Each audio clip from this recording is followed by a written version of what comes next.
കെട്ടഴിച്ചുവിട്ട ഒരു കൊടും ക്രിമിനലിന്റെ കൊലക്കത്തി അനാഥരാക്കിയ അഖിലയോടും അതുല്യയോടും നമ്മുടെ നിയമവാഴ്ചയ്ക്ക് എന്ത് ന്യായമാണ് പറയാനുള്ളത്? അമ്മയെ കൊന്ന അതേ കുറ്റവാളി ജാമ്യത്തിലിറങ്ങി അച്ഛനെയും അമ്മൂമ്മയെയും കൊലപ്പെടുത്തിയ നടുക്കത്തിൽ വിറങ്ങലിച്ചു നിൽക്കുകയാണവർ. പ്രതി ചെന്താമര ഇപ്പോഴും കാണാമറയത്താണ്. ജാമ്യ വ്യവസ്ഥ ലംഘിച്ച ഈ കുറ്റവാളി നെന്മാറയിൽ തുടർന്നിട്ടും പലവട്ടം കൊലവിളി മുഴക്കിയിട്ടും കൊല്ലപ്പെട്ട സുധാകരനും നാട്ടുകാരും പരാതികൾ നൽകിയിട്ടും പോലീസ് അനങ്ങിയില്ല. കൊലയ്ക്ക് അരങ്ങൊരുക്കി കൊടുക്കുകയായിരുന്നു പോലീസ്. ഏറ്റവും ഒടുവിൽ നെന്മാറ SHOയെ സസ്പെൻഡ് ചെയ്തിട്ടുണ്ട് സർക്കാർ. ഇത് മതിയാകുമോ? ആദ്യം ഈ ചർച്ചയിൽ അഖിലയും അതുപോലെ തന്നെ അതുല്യയും പങ്കുചേരുകയാണ്. വളരെ സങ്കടകരമായ ഒരു മുഹൂർത്തമാണ് അവരെ സംബന്ധിച്ച്. ആദ്യം അഖില, നമ്മൾ ഈ സംസാരിക്കുന്ന നിമിഷത്തിൽ വരുന്ന ഒരു വാർത്ത നെന്മാറ സ്റ്റേഷൻ ഹൗസ് ഓഫീസറെ CIA സസ്പെൻഡ് ചെയ്തിരിക്കുന്നു എന്നുള്ളതാണ്. പോലീസ് ഇക്കാര്യത്തിൽ കൃത്യമായ നടപടികൾ എടുത്തില്ലായിരുന്നുവെങ്കിൽ നിങ്ങൾക്ക് അച്ഛനെയും അമ്മൂമ്മയെയും നഷ്ടപ്പെടില്ലായിരുന്നു എന്നുള്ളത് വസ്തുതയാണ്. ഈ നടപടി തൃപ്തികരമാണോ?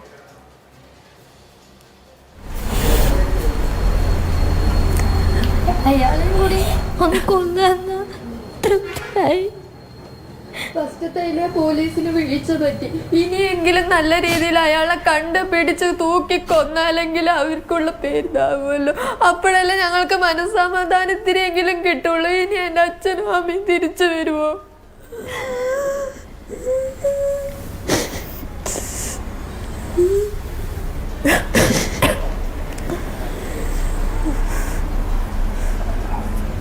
തീർച്ചയായും നിങ്ങളുടെ ഈ അവസ്ഥ മനസ്സിലാക്കുന്നുണ്ട്. പ്രതിയെ ഇതുവരെയും പിടികൂടിയിട്ടില്ല. പല വഴിക്ക് പോലീസ് അന്വേഷിക്കുന്നുണ്ട്. ഇപ്പോഴെങ്കിലും ശരിയായ വിധത്തിൽ അവർ പ്രവർത്തിക്കുന്നുണ്ട്. ഇനിയുള്ള നാട്ടുകാർക്കെങ്കിലും ഭീഷണി ഇല്ലാത്തവണ്ണം പോലീസ് അവരെ പിടിക്കും എന്ന് കരുതുന്നുണ്ടോ? ഇനിയും ആ കുടുംബത്തിലാണെങ്കിൽ ഞാനും എൻ്റെ ചെറിയച്ഛനും അതുല്ലേക്ക് തന്നെയല്ലേ ഉള്ളൂ. ഇനി ഞങ്ങളെയും കൂടി കൊല്ലാനാണോ? ഇനി അയാൾ തൂക്കിക്കൊന്ന് അത്രയും സമാധാനത്തോടെ ആ നാടും ഞങ്ങൾ ഇരിക്കും. കൊല്ലണം, വെറുതെ വിടാൻ പാടില്ല. അമ്മയും പോയി, അച്ഛനും പോയി, അച്ഛനും പോയി. പ്ലീസ്.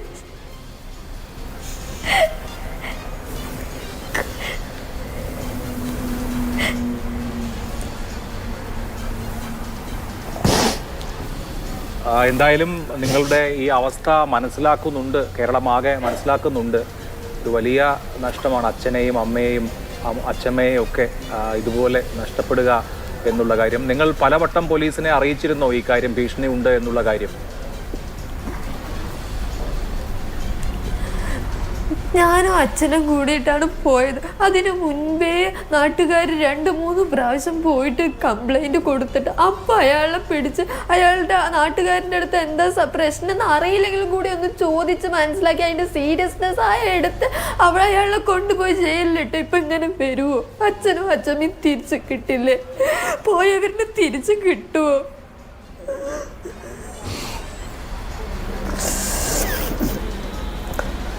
തീർച്ചയായും പോലീസ് അതൊട്ടും ഗൗരവത്തിലെടുത്തില്ല. നിങ്ങൾ മാത്രമല്ല, അടുത്തുള്ള മനുഷ്യരൊക്കെയും ഇയാളെക്കുറിച്ച് പരാതി പറഞ്ഞിരുന്നു. തൊട്ടടുത്ത വീട്ടിൽ ഒരു കൊലപാതകി ഇങ്ങനെ ഇയാൾ ഭീഷണിപ്പെടുത്തുന്നുണ്ടായിരുന്നോ? ഇത് ചെയ്യും എന്ന് പലരോടും പറഞ്ഞതായി ഇപ്പോൾ ഞങ്ങൾ മനസ്സിലാക്കുന്നുണ്ട്. നിങ്ങൾക്ക് നേരിട്ട് തന്നെ ഭീഷണി ഉണ്ടായിരുന്നോ? അയാൾ നമ്മളുമായിട്ട് നേരെ സംസാരിക്കുകയോ അങ്ങനെയൊന്നും ഇല്ല. അമ്മനെ കൊന്നത് പറഞ്ഞാൽ ശരി, അയാളുടെ ഭാര്യ പഞ്ചായത്ത് പണിയിലെ ADS അമ്മയും പോയിട്ടുണ്ടായിരുന്നു എന്നെങ്കിലും പറയാം. ഇതിൽ അച്ഛനുമായിട്ട് ഒരു ബന്ധമേ ഇല്ല. അയാളെ കാണുകയോ സംസാരിക്കുകയോ അയാളുടെ വീട്ടിൽ പോവുകയോ ഒന്നുമേ ഇല്ല. അയാൾ ആ വീട്ടിനുള്ളിൽ ഇരുന്ന് ഫുള്ളും നോക്കിയത് അച്ഛനെയാണെന്നോ ഇപ്പോഴാണ് അറിയണത്. അച്ഛനും ഒരു ഇതുണ്ടായിരുന്നില്ല. ഇനി എന്തിനാ മകനെ നമ്മുടെ വീട്ടിലേക്ക് വരുന്നതെന്നാണ് അച്ഛനെ ചോദിക്കുന്നത്. അവരുടെ എല്ലാ ആൾക്കാരും സേഫാണ്. ആർക്കെങ്കിലും എന്തെങ്കിലും പറ്റിയ അപ്പൊ ഞങ്ങൾക്കല്ല, അച്ഛനില്ല, അമ്മയില്ല. അമ്മ ജീവനോടെങ്കിലും വിട്ടൂടെ? എന്തിനാ ഞങ്ങൾ ഒരു തെറ്റും ചെയ്തില്ല അവരോട്?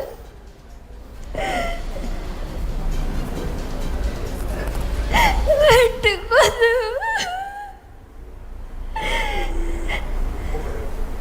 അമ്മന്റെ വിരലടക്കം അറ്റ രീതിയിൽ കഴുത്ത് തൊങ്ങിക്കിടന്ന രീതിയിലായിരുന്നു അമ്മനെ കിട്ടിയത്.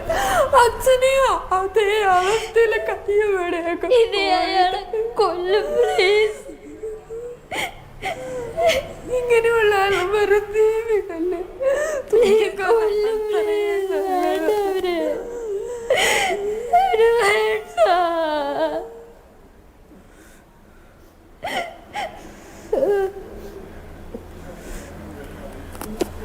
ഒരാശ്വാസവാക്കും നിങ്ങൾക്ക് ഈ സമയത്ത് സമാധാനമാവില്ല എന്നറിയാം. എന്തായാലും പോലീസ് മുഴുവൻ ഇപ്പോൾ ആ പ്രതിയുടെ പിറകിൽ ഉണ്ട്, അയാളെ പിടിക്കും എന്ന് തന്നെ വിചാരിക്കാം. അത്രമാത്രമേ ഇപ്പോൾ ഞങ്ങൾക്കും പറയാനുള്ളൂ. പോലീസ് ചില നടപടികളും മറ്റുമൊക്കെ എടുക്കുന്നുണ്ട്. ഒപ്പം ഇപ്പോൾ നിങ്ങൾ ഒറ്റയ്ക്കാണ്, സർക്കാരിന് മുമ്പിൽ നാട്ടുകാരും മറ്റുമൊക്കെ പല ആവശ്യങ്ങൾ മുന്നോട്ട് വെച്ചിട്ടുമുണ്ട്. ഇനി സമാധാനത്തോടു കൂടി ജീവിക്കാൻ കഴിയും എന്നൊരു ആത്മവിശ്വാസം ചുറ്റുമുള്ള ആളുകൾ നൽകുന്നുണ്ടോ? സമാധാനത്തോടെ ജീവിക്കണമെങ്കിൽ അയാളിനെ തൂക്കിക്കൊല്ലണം, എന്നാലല്ലേ ഞങ്ങൾക്കൊരു സമാധാനം കിട്ടുള്ളൂ. ഇനി അതേ വഴിയുള്ളൂ. എൻ്റെ അമ്മനെ പറഞ്ഞ കിട്ടില്ല, ഇനി അയാളെ തൂക്കിക്കൊല്ല. ഇല്ലെങ്കിൽ ഞങ്ങൾ എന്ത് വിശ്വസിച്ചിട്ട് നോക്കാം? ഇനി എന്നെയും കൊല്ലില്ലെന്ന് എന്തോ ഉറപ്പ്? ഇയാൾക്ക് നിങ്ങളുടെ കുടുംബത്തോട് മാത്രമാണോ വൈരാഗ്യം ഉണ്ടായിരുന്നത്, അതോ എന്തെങ്കിലും അന്ധവിശ്വാസത്തിന്റെയോ മാനസിക പ്രശ്നത്തിന്റെയോ ഒക്കെ പുറത്ത് ഇയാളൊരു കൊലപാതകിയായി മാറിയതാണോ? എന്താണ് നിങ്ങൾ മനസ്സിലാക്കുന്നത്? ഇയാൾക്ക് എന്താ പ്രശ്നം എന്ന് ഞങ്ങൾക്ക് ഇതുവരെ മനസ്സിലായിട്ടില്ല. ഭാര്യ പിണങ്ങി പോയതെന്ന് പറഞ്ഞാൽ ശരി, എൻ്റെ അമ്മ ഓക്കെ പഞ്ചായത്ത് പണിയിൽ പോകണമെന്നെങ്കിലും പറയാത്ത എൻ്റെ അച്ഛനെ പിടിച്ചെന്ന് എനിക്കറിയാത്ത, ഒന്നും അറിയാത്ത അച്ഛമ്മനെ എന്തിനെ പിടിച്ച്? അമ്മനെ കൊന്നു കഴിഞ്ഞിട്ട് നേരെ അയാൾ പോയത് ബിന്ദു പറയണവൻ്റെ വീട്ടിക്കുക. അങ്ങനെ ആകുമ്പോൾ എൻ്റെ അച്ഛനെയാണെങ്കിൽ, ഞാനും അച്ഛനും അമ്മയൊക്കെ ഇരിക്കുകയാണെങ്കിൽ ആ സമയത്ത് അവർക്ക് വന്ന് കൊന്നുകൂടെ? ഞാനും അമ്മയും കൂടി ഇരിക്കുമ്പോൾ കൊന്നുകൂടെ? ഇതെന്ത് പെട്ടെന്ന് എന്താ പറ്റിയെന്നോ എനിക്ക് അറിയില്ല. ഇല്ലെങ്കിൽ പുഷ്പ ചേച്ചി ബിന്ദു വല്ലവനെയൊക്കെ വെച്ച് ഞാൻ കൊല്ലും പറഞ്ഞിരുന്നതല്ലേ.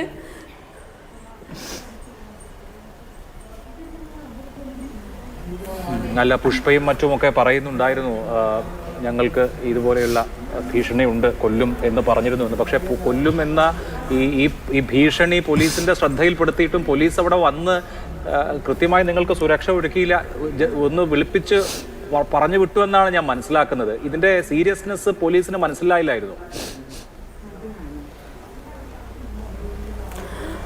അത് അവരെ അന്വേഷിക്കാനും കൂടി വന്നില്ല.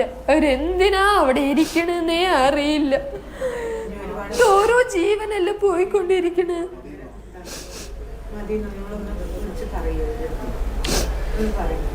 തീർച്ചയായിട്ടും ഞാൻ ഈ സമയത്ത് നിങ്ങളെ ഒരുപാട് ബുദ്ധിമുട്ടിക്കുന്നത് ശരിയല്ല. നിങ്ങളോട് ഇതിൽ കൂടുതൽ ചോദ്യങ്ങൾ ചോദിക്കുന്നത് ശരിയല്ല. നീതി പുലരട്ടെ എന്ന് മാത്രം വിചാരിക്കാനേ പറ്റുകയുള്ളൂ. അങ്ങനെ നമുക്കെല്ലാവർക്കും പ്രതീക്ഷിക്കാം. ഇതുവരെയും പ്രതിയെ പിടികിട്ടിയിട്ടില്ല, ഉടൻ പിടികൂടും എന്ന് പ്രതീക്ഷിക്കുക. അതല്ലാതെ നമുക്ക് എന്താണ് ചെയ്യാൻ കഴിയുക? മക്കൾ തത്സമയമുണ്ട്, പക്ഷേ ഇതിൽ കൂടുതൽ അവരോട് ഇക്കാര്യങ്ങൾ അന്വേഷിക്കുന്നത് ഈ സമയത്ത് ഉചിതമാവില്ല എന്നുള്ളത് കൊണ്ട് തന്നെ നമുക്ക് മറ്റ് ആളുകളിലേക്ക് കൂടി ചർച്ചയിലേക്ക് പോവാം എന്ന് തോന്നുന്നു. പുഷ്പ ഉണ്ട്, അയൽവാസിയാണ്, പ്രദേശവാസിയാണ്. ശ്രീമതി പുഷ്പ, താങ്കൾ ഈ ഭീഷണിക്ക് ഇരയായിട്ടുള്ള ഒരാളാണ്, കാര്യങ്ങൾ അറിയാവുന്ന ഒരാളാണ്. എന്ത് പ്രകോപനം കൊണ്ടാണ് ഇയാൾ ഈ ഒരു കുടുംബത്തെ മാത്രം ലക്ഷ്യം വെച്ച് ഇത്രയും ഭീകരമായ അതിക്രമം നടത്തിയത്? എന്താണ് നിങ്ങൾക്ക് മനസ്സിലാക്കാൻ കഴിയുന്നത്?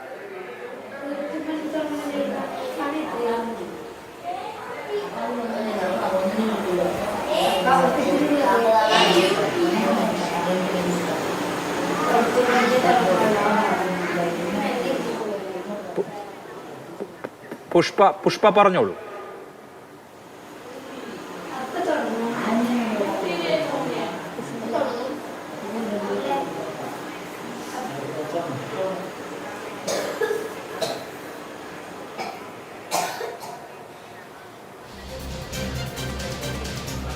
പുഷ്പയിലേക്കും അതുപോലെ തന്നെ മറ്റ് അയൽവാസികളിലേക്കുമൊക്കെ വരാം. രാജിയുണ്ട്, പ്രദേശവാസി. പുഷ്പയുണ്ട്, അവരിലേക്ക് രണ്ടുപേരിലേക്കും വരാം. കേൾക്കാൻ ചെറിയ ബുദ്ധിമുട്ടുണ്ടെന്ന് തോന്നുന്നു. ശ്രീ വിനോദ് ഉണ്ട്, അദ്ദേഹം പ്രാദേശിക രാഷ്ട്രീയ പ്രവർത്തകൻ കൂടിയാണ്. ശ്രീ വിനോദ്, കേട്ടുകേൾവിയില്ലാത്ത സംഭവമാണ്. 2019 ഒരു കൊലപാതകം നടത്തുക, ആ കൊലപാതകം നടത്തിയ വനിതയുടെ ഭർത്താവിനെയും ഭർത്താവിൻ്റെ അമ്മയെയും ജാമ്യത്തിലിറങ്ങി കൊലപ്പെടുത്തുക, പ്രതി ഒളിവിൽ പോവുക, ഒരു കുടുംബത്തെ ലക്ഷ്യം വെച്ച് ഇതുപോലെ അതിക്രമം നടത്തുക, അതിന് ഒരു തരത്തിൽ പോലീസ് വഴിവെച്ചു കൊടുത്തു എന്ന് പറയേണ്ടി വരുന്ന തരത്തിലുള്ള അനാസ്ഥ അവിടെ ഉണ്ടാവുക. എന്താണ് സംഭവിച്ചിട്ടുള്ളത്? ഇവിടെ ഇത് അപ്രതീക്ഷിതമായി നടന്നിട്ടുള്ള ഒരു കൊലപാതകമല്ല, തികച്ചും ആസൂത്രിതമായി നടന്നിട്ടുള്ള ഒരു കൊലപാതകമാണ് എന്നാണ് നമുക്ക് മനസ്സിലാക്കാൻ വേണ്ടി കഴിയുന്നത്. ഇവിടെ 2019 ആഗസ്റ്റ് മാസത്തിൽ കഴിഞ്ഞ ദിവസം കൊല ചെയ്യപ്പെട്ട സുധാകരൻ്റെ ഭാര്യ സരിതയെ ഈ ചെന്താമര കൊലപ്പെടുത്തുകയാണ്. ആ കൊലപ്പെടുത്തിയതിന് ശേഷം അദ്ദേഹത്തെ പോലീസ് അറസ്റ്റ് ചെയ്ത് വിയ്യൂർ ജയിലിലേക്ക് അടയ്ക്കുന്നു. ജയിലിലായ പ്രതി സ്വാഭാവിക ജാമ്യം ലഭിച്ചു എന്ന് പറഞ്ഞുകൊണ്ട് ഒരു മാസം മുമ്പ് ജയിലിന് പുറത്തേക്കിറങ്ങുന്നു. പുറത്തേക്കിറങ്ങുമ്പോൾ ആ ജയിലിൽ നിന്ന് ഇറങ്ങുമ്പോൾ കിട്ടിയ സ്വാഭാവിക ജാമ്യത്തിൽ പ്രത്യേകമായി പറയുന്ന കണ്ടീഷൻ ബെയിൽ എന്നത് താമസിക്കുന്ന പഞ്ചായത്തിനകത്ത് പ്രവേശിക്കാൻ പാടില്ല എന്ന കണ്ടീഷനോടുകൂടിയാണ് ജാമ്യം അനുവദിക്കുന്നത്.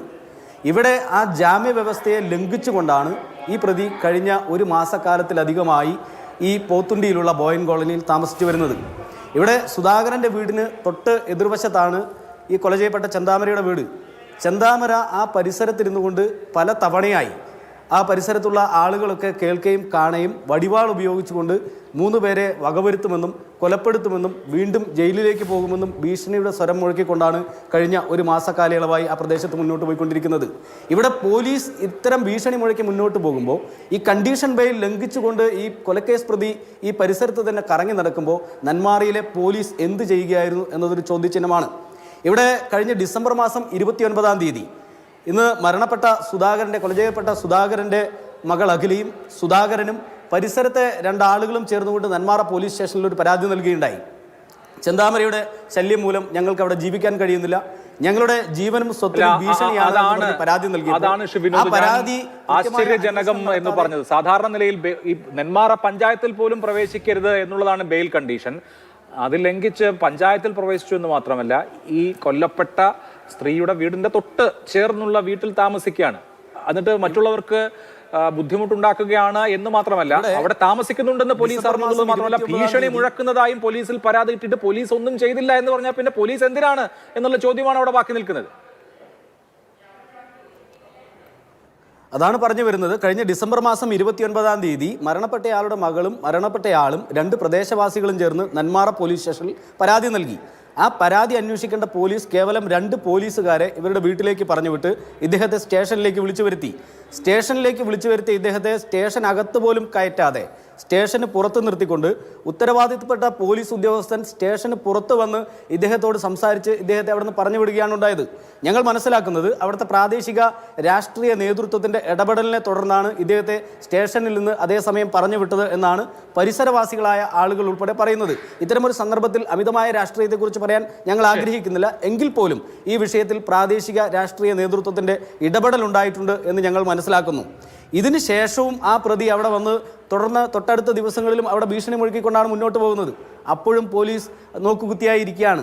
ഏറ്റവും ഒടുവിൽ ഇപ്പോൾ കഴിഞ്ഞ ദിവസം സുധാകരനെ അദ്ദേഹം രാവിലെ വീട്ടിൽ നിന്ന് പുറത്തേക്ക് ഇറങ്ങുമ്പോൾ വീടിന് മുൻവശത്ത് വെച്ച് വടിവാൾ ഉപയോഗിച്ച് രാവിലെ തന്നെ കൊലപ്പെടുത്തണമെന്നുള്ള മുൻകരുതലോടുകൂടി അദ്ദേഹത്തെ വെട്ടി വീഴ്ത്തി അദ്ദേഹത്തിൻ്റെ 2 കാലിന് താഴെയായി കാലിൻ്റെ താഴ്ഭാഗത്തായി 2 ഇടത്ത് വെട്ട്, അദ്ദേഹത്തിൻ്റെ കൈക്കും മുതുകിനും ചേർന്നുള്ള വെട്ട്, അദ്ദേഹത്തിൻ്റെ കഴുത്തിൽ അതിമാരകമായ തരത്തിലുള്ള വെട്ട്, ഇത്തരത്തിൽ 3-4 ഇടത്ത് മാരകമായ മുറിവുകൾ ഏൽപ്പിച്ചുകൊണ്ട് അദ്ദേഹത്തെ കൊലപ്പെടുത്തുക. അത് കണ്ടു നിൽക്കുന്ന അദ്ദേഹത്തിൻ്റെ മാതാവ് തൊട്ടടുത്ത വീട്ടിൽ നിന്നും ഓടി വരുമ്പോൾ 74 വയസ്സോളം പ്രായമുള്ള ലക്ഷ്മി എന്ന് പറയുന്ന അമ്മ, ഒന്നാലോചിച്ച് നോക്കുക, വന്ധ്യവയോധികയോട് എന്ത് പകയാണ് ഇദ്ദേഹത്തിനുള്ളതെന്ന് നമുക്ക് മനസ്സിലാക്കാൻ കഴിയുന്നില്ല. ആ 74 വയസ്സുള്ള അദ്ദേഹത്തിൻ്റെ അമ്മയെ അവിടെ വെട്ടി വീഴ്ത്തുക, എന്നിട്ട് മറ്റൊരാളെ അന്വേഷിച്ച് നടക്കുകയാണെന്നാണ് പറയുന്നത് പ്രതി. അത് കഴിഞ്ഞ് തൊട്ടടുത്ത് നെല്ലിയാമ്പതി ഫോറസ്റ്റുമായി ബന്ധപ്പെട്ട പ്രദേശമാണ് ഇദ്ദേഹത്തിൻ്റെ വീടിനോട് ചേർന്നുള്ള പ്രദേശം. അങ്ങോട്ടേക്ക് കടന്നു കയറി എന്നാണ് പോലീസ് പറയുന്നത്.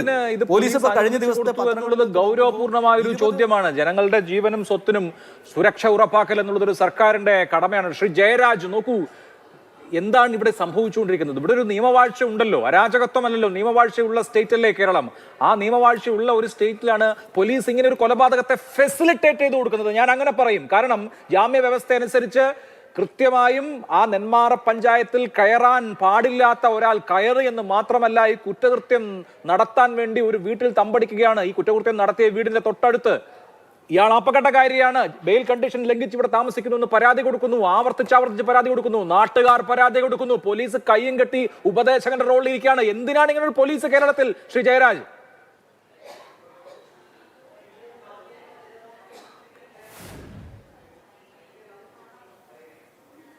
ഇത് 3ഉം കൂടെ ചേർന്നെങ്കിൽ മാത്രമേ കൃത്യമായിട്ടുള്ള പ്രതികളെ ശിക്ഷിക്കാനും മറ്റു കാര്യങ്ങളിൽ ഇടപെടുത്താനും ഒക്കെ പറ്റത്തുള്ളൂ. പക്ഷേ ഇവിടുത്തെ ഒരു പ്രശ്നം എന്ന് വെച്ച് കഴിഞ്ഞാൽ ഇയാൾ വളരെ കുറ്റക്കാരനാണ്, ഇയാൾ പ്രശ്നക്കാരനാണ്, ഇയാൾ വെളിയിൽ ഇറങ്ങിക്കഴിഞ്ഞാൽ പ്രശ്നമുണ്ടാകും, ഇയാൾ പകയോടുകൂടി ജീവിക്കുന്ന ആളാണ്, ഇയാൾ ക്രമസമാധാന നിലയ്ക്ക് തകരാറുണ്ടാക്കും, ഇയാൾ സാക്ഷികളെ സ്വാധീനിക്കും എന്നൊക്കെ പറഞ്ഞിട്ടാണ് കോടതിയിലേക്ക് ഇത് വീണ്ടും കൊടുത്തത്. ഇയാളുടെ ബെയിലപേക്ഷ തള്ളാൻ വേണ്ടിയിട്ടുള്ള എന്നിട്ടും പക്ഷേ കോടതി അതിനെ ഓവർ റൂൾ ചെയ്തുകൊണ്ട് ഇയാൾക്ക് ജാമ്യം അനുവദിച്ചു. ആദ്യമേ പോലീസ് സ്റ്റേഷൻ അതിർത്തിയിൽ കയറാൻ പാടില്ലെന്നായിരുന്നു, പിന്നെ പഞ്ചായത്തിൽ കയറാൻ പാടില്ലെന്നുള്ളതായിരുന്നു. ഇതിനകത്ത് ഒരു പ്രധാനപ്പെട്ട പോലീസിൻ്റെ പാളിച്ചയെന്ന് പറയുമ്പോൾ ഏറ്റവും ആദ്യമേ നമ്മൾ മനസ്സിലാക്കേണ്ടത് നമ്മുടെ നാട്ടിലെ പോലീസ് സംവിധാനത്തിൽ പ്രധാനമായിട്ടും ഈ ക്രൈം പ്രൊഫൈലിംഗ് എന്ന് പറഞ്ഞിട്ട് അല്ലെങ്കിൽ ക്രിമിനൽസിനെ പ്രൊഫൈൽ ചെയ്യുന്ന ഒരു സംവിധാനമില്ല. ബാക്കി എല്ലാ വിദേശ രാജ്യങ്ങളിലും ക്രിമിനൽ പ്രൊഫൈലിംഗ് ജനറൽ പ്രിൻസിപ്പിൾസ് ആണ്. ഇവിടെ സ്പെസിഫിക് ആയി നമ്മുടെ മുമ്പിലുള്ള ഉദാഹരണം എന്നാണ്, കൊടും ക്രിമിനലായ ഒരാൾ, അയാൾക്ക് ജാമ്യം കിട്ടുന്നത് പഞ്ചായത്തിൽ പ്രവേശിക്കരുത് എന്ന കണ്ടീഷന്റെ അടിസ്ഥാനത്തിലാണ്. ആ കണ്ടീഷൻ അയാൾ വയലേറ്റ് ചെയ്തിട്ടുണ്ടെങ്കിൽ പോലീസ് കോടതിയെ ഇക്കാര്യം അറിയിച്ച ബെയിൽ ക്യാൻസൽ ചെയ്ത് ജയിലിലേക്ക് അയക്കണം. അവിടെ പോലീസ് അറിയാതിരുന്നതാണെങ്കിൽ ഈ പറഞ്ഞ ക്രൈം പ്രൊഫൈലിംഗ് നടക്കാത്തത് കൊണ്ടാണെന്ന് വിചാരിക്കാം. അങ്ങനെയല്ലല്ലോ, ആവർത്തിച്ച് ഈ പോലീസിന് മുമ്പിൽ ഈ വിഷയം പോകുന്നു, നാട്ടുകാർ പരാതി പറയുന്നു, എന്നിട്ട് എന്തെടുക്കുകയായിരുന്നു ഇവർ? അതാണ് ഇവിടുത്തെ പ്രശ്നം. അഭിലാഷേ, ഞാനൊന്ന് പറഞ്ഞു പൂർത്തിയാക്കിക്കോട്ടെ. ഒരു സെക്കൻഡ് എനിക്ക് സമയം തരൂ. ഇതിനകത്തുള്ള ഒരു പ്രശ്നം എന്ന് വെച്ചാൽ ഈ പറഞ്ഞ കൃതി ഇയാളുടെ രീതികൾ വെച്ച് നോക്കുകയാണെങ്കിൽ ഇയാൾക്ക് പാരനോയിഡ് ഡിസോർഡറും അതുപോലെ തന്നെ ആൻറ്റി സോഷ്യൽ പേഴ്സണാലിറ്റി ഡിസോർഡറും shades of anti social personality disorder ഉള്ള ഒരു വ്യക്തിയാണ്. അങ്ങനെയുള്ളവരുടെ പ്രത്യേകത എന്താണെന്ന് പറഞ്ഞു കഴിഞ്ഞാൽ അവർക്ക് ആരെയും മാനിപ്പുലേറ്റ് ചെയ്യാൻ പറ്റും, ആരെയും കൺവിൻസ് ചെയ്യാൻ പറ്റും. നമ്മൾ കേട്ടിട്ടില്ലേ ചാൾസ് ശോഭരാജ് പോലെയുള്ള കേസുകൾ, ഇതെല്ലാം classic case of anti social personality ഡിസോർഡറാണ്. അവർ വളരെ തന്മയത്വത്തോടു കൂടി താനൊരു പാവമാണെന്നും ഒരു കൊലപാതകം നടത്തിയാൽ പോലും കൊലപാതകയാണെന്ന് ധരിക്കാത്ത രീതിയിൽ അവതരിപ്പിക്കാനും കഴിയും. അതുകൊണ്ടാണ്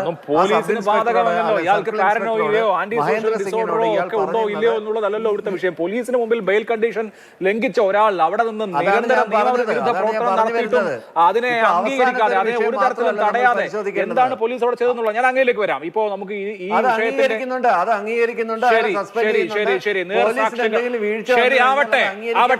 അതിനെ ഡിഫെൻഡ് ചെയ്യാനല്ല ഞാനിത് ഇത് പറഞ്ഞത്. ഇത് പറഞ്ഞതെന്ന് വെച്ച് കഴിഞ്ഞാൽ അങ്ങനെയുള്ള സന്ദർഭങ്ങളിൽ എങ്ങനെയാണ് ഇടപെടേണ്ടത് അത് ഓവർ റൂൾ ചെയ്തത്. ഇയാൾ തിരുപ്പൂരേക്ക് പോയിക്കൊള്ളാം എന്ന് വാക്കാൽ ഉറപ്പ് നൽകിയത് ഇയാൾ സദുദ്ദേശത്തോടു കൂടി ആണെന്ന് ഈ മഹേന്ദ്ര സിംഗ് ധരിക്കുകയുണ്ടായി. പക്ഷെ അങ്ങനെയല്ല അയാൾ ചെയ്യേണ്ടത്. അങ്ങനെ ധാരണയുടെ അടിസ്ഥാനത്തിൽ പെരുമാറുന്നതല്ല നമ്മുടെ നിയമസിസ്റ്റം. ഞാൻ അങ്ങയിലേക്ക് വരാം, ദയവായി തുടരൂ. ഞാൻ അങ്ങയിലേക്ക് വരാം. ശ്രീമതി പുഷ്പയ്ക്ക് കേൾക്കാമോ?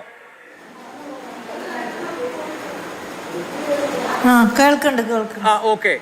ഈ ഇദ്ദേഹം ചെന്താമര എന്ന ആൾ 2 കൊലപാതകം ഞാൻ ഇനിയും നടത്തും എന്ന് പണിസ്ഥലത്ത് പറഞ്ഞിട്ടാണ് നെന്മാറയിലേക്ക് പോത്തുണ്ടിയിലേക്ക് വന്നത് എന്നാണ് ഞാൻ മനസ്സിലാക്കുന്നത്. അയാളുടെ കൂടെ ജോലി ചെയ്തിരുന്ന ആളോട് ഞാൻ ഇനി 2 ആളെ തീർത്തിട്ടേ വരൂ എന്ന് പറഞ്ഞിട്ടാണ് പോകുന്നത്. അപ്പോൾ കൊല്ലണം എന്നുള്ള ഉദ്ദേശത്തോടു കൂടി തന്നെയാണ് അവിടെ വന്ന് താമസിച്ചത്. നിങ്ങളുടെ അനുഭവം എന്താണ്?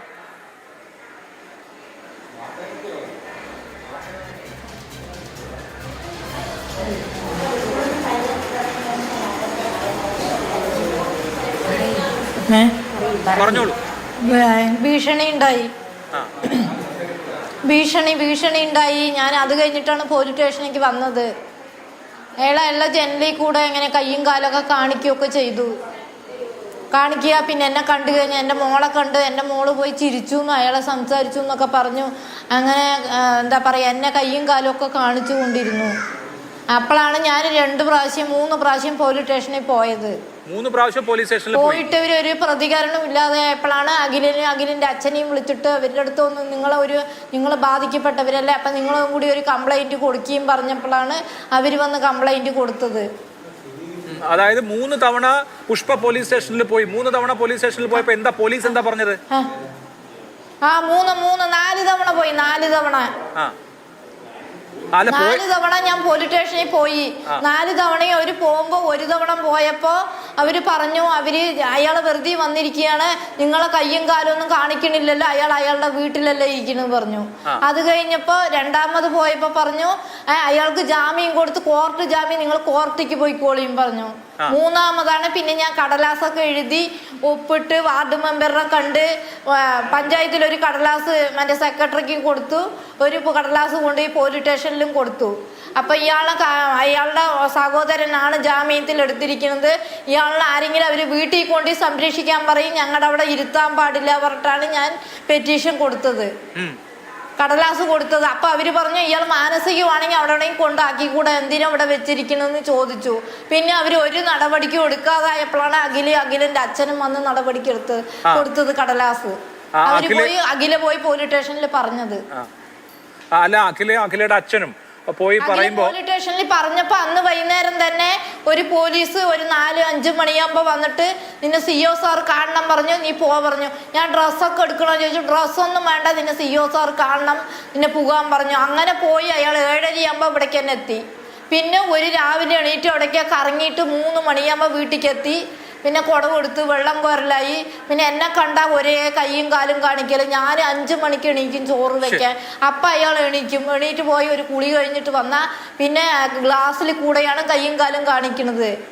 എങ്ങനെ ആക്കും പിന്നെ എന്തെങ്കിലും. പിന്നെ അവളെന്തിനാ എൻ്റെ വീട്ടിലേക്ക് നോക്കണേ, എൻ്റെ മുഖത്തേക്ക് എന്തിനാ നോക്കണേ, എൻ്റെ അവിടേക്ക് എന്തിനാ നോക്കണെന്നുള്ള ഭീഷണിയായപ്പോൾ ഞാൻ നാട്ടുകാരോടെല്ലാം പറഞ്ഞു. എനിക്ക് ഭയങ്കര ഇതായി. അപ്പം അവർ പറഞ്ഞു, അയാളുടെ വീട്ടിലേക്ക് നോക്കണ്ട, നീ ശ്രദ്ധിക്കണ്ട, നീ എപ്പോഴും വാതിലടച്ച് വീട്ടിലിരിക്കുക, ഇല്ലെങ്കിൽ ഇവിടെ എവിടെയെങ്കിലും വന്നിരിക്കുമെന്ന് പറഞ്ഞു.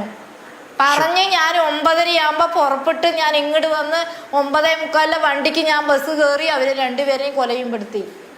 ശരി, മണിയാകുമ്പോഴേക്കും കൊലപ്പെടുത്തി. രാജിക്കും ഇതേ അനുഭവമാണോ? രാജിയോട് എന്താണ് ഇദ്ദേഹം സംസാരിച്ചിട്ടുണ്ടോ? നിങ്ങൾ എന്തെങ്കിലും ചെയ്യുമെന്ന് പറഞ്ഞിട്ടുണ്ടോ?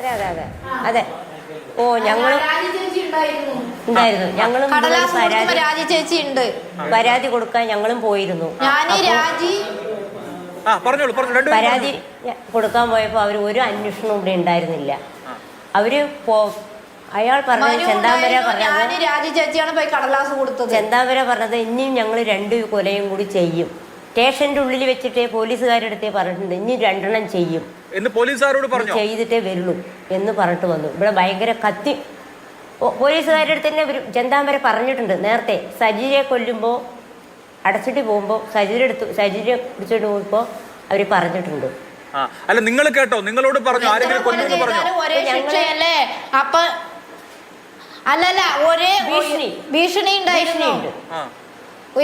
എത്ര കൊല ചെയ്താലും ഒരേ ശിക്ഷയല്ലേ എന്നും പറഞ്ഞു ആൾക്കാരുടെ അടുത്ത് അയാള്. കൊണ്ടുപോകുമ്പോഴും അതേയിരുന്നു ഭീഷണി. പിന്നെ അവര് പറഞ്ഞു ഞങ്ങൾക്ക് എന്താ പറയാ, ആളുകളടുത്ത് മൊത്തം പുറത്താണ് ഈ സംസാരം എല്ലാം സംസാരിക്കുന്നത്. അതെ, അല്ല ഇത് ആരെയാണ് ആരെയാണെന്ന്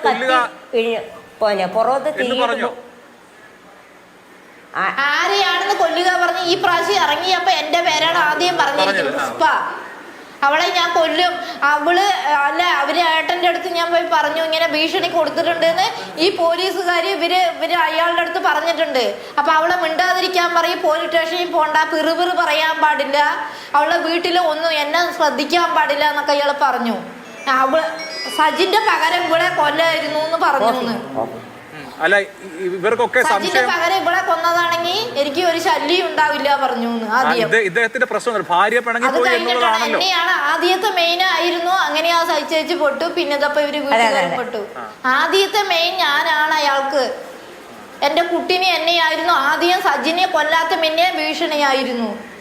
അപ്പൊ ഞാൻ വിലാസിന്റെ അടുത്ത് വിളിച്ച് പറയുകയും ചെയ്തപ്പോ നിങ്ങൾ പോയി കംപ്ലൈന്റ് കൊടുക്ക് പറഞ്ഞു. ഇപ്പോഴും വിലാസിന്റെ വീട്ടിൽ അവരുടെ ആൾക്കാരനെ അറിയിച്ചു. ഞാന് വീട്ടിൽ ഇയാള് കണ്ണും കഷ്ണവും ഒക്കെ മുറിക്കണു, വീട്ടിലുള്ള അതൊക്കെ എടുത്ത് എഴുതുന്നൊക്കെ ചെയ്യുന്നുണ്ട്, ഞങ്ങൾക്ക് ഭീഷണിയുണ്ട് പറയുമ്പോ അപ്പോഴും അവർ പറഞ്ഞു വിലാസിനെ ഒന്നും വിളിക്കാനാകില്ല, നീ പോലീസ് സ്റ്റേഷനിൽ പോയി പറയുന്നു.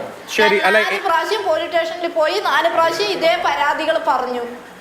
അവര് അംഗീകരിച്ചില്ല. എന്റെ ഒരു പ്രാവശ്യം പോയപ്പോ കടലാസ് എഴുതിയ എന്താ പേര്, പുഷ്പ. പരാതി എവിടെ നിന്നാണ്? ചന്താമരനെ വിട്ടിട്ടുണ്ട്, അതിന് നിങ്ങൾ ശ്രദ്ധിച്ചിരുന്നാ മതി എന്നൊക്കെയാണ് പറഞ്ഞു വിട്ടത്. ശരി, രണ്ടുപേരും അവരുടെ അനുഭവങ്ങൾ വിശദീകരിച്ചു. നന്ദി. കൊലപാതകം നാട്ടിൽ നടക്കാറുണ്ട്. പക്ഷേ ഒരു പ്രതി ഒരു കൊലപാതകം നടത്തുന്നു, അതിന് പിന്നെ അറസ്റ്റിലാവുന്നു, അതിനുശേഷം ജാമ്യം നേടുന്നു, ജാമ്യം നേടി തിരിച്ചു വന്ന് ആ കുടുംബത്തിൽ തന്നെ കയറി 2 പേരെ കൂടി കൊല്ലുകയാണ്. കൊല്ലും എന്ന് നേരത്തെ തന്നെ പോലീസ് സ്റ്റേഷനിലടക്കം പറഞ്ഞിട്ടുള്ള, സുഹൃത്തുക്കളോട് പറഞ്ഞിട്ടുള്ള, നിരന്തരമായി പരാതി പോലീസ് സ്റ്റേഷനിൽ കൊടുത്തിട്ടുള്ള ഒരാൾ തൊട്ടടുത്ത വീട്ടിൽ നിന്ന് അടുത്ത വീട്ടിൽ പോയി 2 പേരെ അതിദാരുണമായി കൊലപ്പെടുത്തിയിരിക്കുന്ന ഒരു സംഭവം എനിക്ക് തോന്നുന്നു സംസ്ഥാന ചരിത്രത്തിൽ തന്നെ കേട്ടുകേൾവിയില്ലാത്തതാണ്. അപ്പോൾ ഈ കൊലപാതകികൾക്ക് ഇത്രയും വലിയ പ്രോത്സാഹനം കിട്ടിക്കഴിഞ്ഞാൽ അവരെങ്ങനെ കൊല നടത്താതിരിക്കും എന്ന് നാട്ടുകാർ സംശയിച്ചു പോകുമോ? കേരളത്തിൽ നമ്മൾക്കിതൊരു ഞെട്ടലുള്ള വാർത്തയാണ് എന്ന് പറയുമ്പോഴും ഇതൊരു സ്ഥിര സംഭവമാണ് എന്ന് ചെറുതായ വാർത്തകൾ പരിശോധിച്ചാൽ നമുക്ക് മനസ്സിലാവും. തിരുവനന്തപുരത്ത് ഒരാളെ വീട്ടിൽ കയറി വെട്ടിക്കൊന്ന് അയാളുടെ കാലെടുത്ത് 1 കിലോമീറ്റർ അപ്പുറത്ത് അങ്ങാടിയിൽ പോയി പ്രകടനം നടത്തിയ നാടിൻ്റെ പേര് കേരളം എന്നാണ്. ഒരു പ്രയാസവും ഉണ്ടായിട്ടില്ല അതിന്. നമ്മൾ ഹത്രസിലും ഉന്നാവയിലും പ്രശ്നങ്ങൾ വരുന്ന സമയത്ത് ഇവിടെ മെഴുകുതിരി കത്തിക്കും. ഇവിടെ എൻ്റെ ജീവനും സ്വത്തിനും സംരക്ഷണം കൊടുക്കാനുള്ള ഒരു സംവിധാനമുണ്ടോ എന്ന് ചോദിച്ചാൽ മേലോട്ട് നോക്കും. ആ സാഹചര്യത്തിൽ ഇപ്പോൾ ആ സ്ത്രീകൾ പറഞ്ഞ, അവിടുത്തെ ഒരു പൊതുപ്രവർത്തകൻ പറഞ്ഞ കാര്യങ്ങളൊക്കെ ഒന്ന് കൂട്ടി വായിച്ചു കഴിഞ്ഞാൽ നമ്മൾ ഈ നാട്ടിൽ എങ്ങനെ ജീവിക്കും എന്ന ചോദ്യമാണ്. 2 പെൺകുട്ടികളെ കെട്ടിത്തൂക്കി ബലാത്സംഗം ചെയ്ത് കെട്ടിത്തൂക്കി കൊന്നത് കേരളത്തിലാണ്. ഒരാളെ ആദിവാസി യുവാവിനെ മരത്തിലിട്ട് കെട്ടിക്കൊന്നത് കേരളത്തിലാണ്. ഇന്നലെയാണ് ഞാനിപ്പോൾ ഇരിക്കുന്ന സ്ഥലത്തുനിന്ന് 3 കിലോമീറ്റർ അപ്പുറത്താണ് ജാമ്യം ഇറങ്ങി വന്ന ഒരാളെ നടുറോട്ടിൽ നാഷണൽ ഹൈവേയിൽ പോസ്റ്റിൽ കെട്ടിയിട്ട് മർദ്ദിച്ചത്. അതും നടക്കുന്നത് കേരളത്തിനകത്താണ്. കേരളത്തിൽ ജീവനും സ്വത്തിനും സംരക്ഷണം കൊടുക്കാവുന്ന ഒരു സേന ഇന്ന് ഇല്ല എന്ന് ഉറപ്പിച്ചു പറയാം. അതിൻ്റെ ഒരു ആഭ്യന്തരമന്ത്രി മുതൽ താഴെ കോൺസ്റ്റബിൾ വരെ സ്പെഷ്യൽ ബ്രാഞ്ച് ഉൾപ്പെടെയുള്ള സംവിധാനങ്ങൾ ഇന്ന് പ്രവർത്തിക്കുന്നില്ല. അങ്ങനെയാണെങ്കിൽ ഇത് സംഭവിക്കുക. നിങ്ങൾ കൊന്നിട്ട് വന്നാൽ പിന്നെ നാട് മുഴുവൻ തിരയുന്നുണ്ട് എന്ന് പറയുന്നതിൽ എന്ത് അർത്ഥമാണുള്ളത്? നേരത്തെ ഒരാൾ ജയരാജ് എന്ന് പറയുന്ന ഒരാൾ അദ്ദേഹത്തിൻ്റെ രോഗത്തെ പറ്റി പറഞ്ഞു. ഈ ഒരു രോഗമുണ്ട് എന്ന് ഇന്നാണ് ശ്രീ ജയരാജ് കിട്ടിയത്. ജയിലിനകത്ത് ഇത്രയും വർഷം കിടന്ന ഒരാൾ സൈക്കോ ക്രിമിനൽ ആണ് എങ്കിൽ, സൈക്കോപാത്ത് ആണ് എങ്കിൽ അയാളെ ചെയ്യേണ്ട രീതിയിൽ ചെയ്യാനുള്ള ഒരു സംവിധാനം ഇവിടെ ഇല്ല എന്ന് പറഞ്ഞാൽ പിന്നെ എങ്ങനെ നമ്മൾ ഈ നാട്ടിൽ ജീവിക്കും? എങ്ങനെ ജീവിക്കും? 4 തവണ ഒരാൾ പോയി പരാതി കൊടുത്തു കഴിഞ്ഞിട്ടും പോലീസ് നിങ്ങൾ എന്തിനാണ് അയാളെ നോക്കുന്നത്? നിങ്ങൾ വാതിലടച്ച് വീട്ടിലിരുന്നാൽ പോരെ എന്ന് ചോദിക്കുന്ന ഒരു പോലീസിൽ ഉള്ള നാട്ടിൽ നമ്മൾ എങ്ങനെ ജീവിക്കും? നമ്മൾ അടുത്ത കാലത്ത് കേട്ടിട്ടുണ്ട്, ഒരു MLA-യുമായി ഒരു പോലീസ് ഉദ്യോഗസ്ഥൻ, ഒരു ജില്ലാ പോലീസ് ഉദ്യോഗസ്ഥൻ സംസാരിച്ചതിന്റെ ഓഡിയോ ടേപ്പ് നമ്മൾ കേട്ടിട്ടുണ്ട്. അതൊക്കെയാണ് കേരളത്തിലെ പോലീസിന്റെ ഏകദേശം ഒരു അവസ്ഥ. ഇനി കൊലക്കേസ് പ്രതികളെ സംരക്ഷിക്കാൻ വേണ്ടിയിട്ട് അങ്ങേയറ്റം വരെ പോകുന്ന ഒരു ഭരണ സംവിധാനമാണ് ഇവിടെയുള്ളത്. കൊടും ക്രിമിനലായ ഒരിക്കലും ജാമ്യം കൊടുക്കരുത് എന്ന് ഹൈക്കോടതി ഉത്തരവിട്ട ആൾക്ക് പരോൾ കൊടുക്കാൻ വേണ്ടി പ്രത്യേക മന്ത്രിസഭാ യോഗം ചേരുന്ന നാട്ടിലാണ് നമ്മൾ ജീവിക്കുന്നത്. ഒരു ആഭ്യന്തര സംവിധാനത്തിന് കീഴിൽ ഇങ്ങനെയൊക്കെ നടക്കൂ എന്ന് ഒരു തെളിവാണ്. കോട്ടയത്ത് ഒരു ആളെ കൊന്നിട്ട് കൊണ്ടിട്ടു എന്നാണ് കോൺഗ്രസ് കാണുന്നത്. ഓക്കെ, ശരി.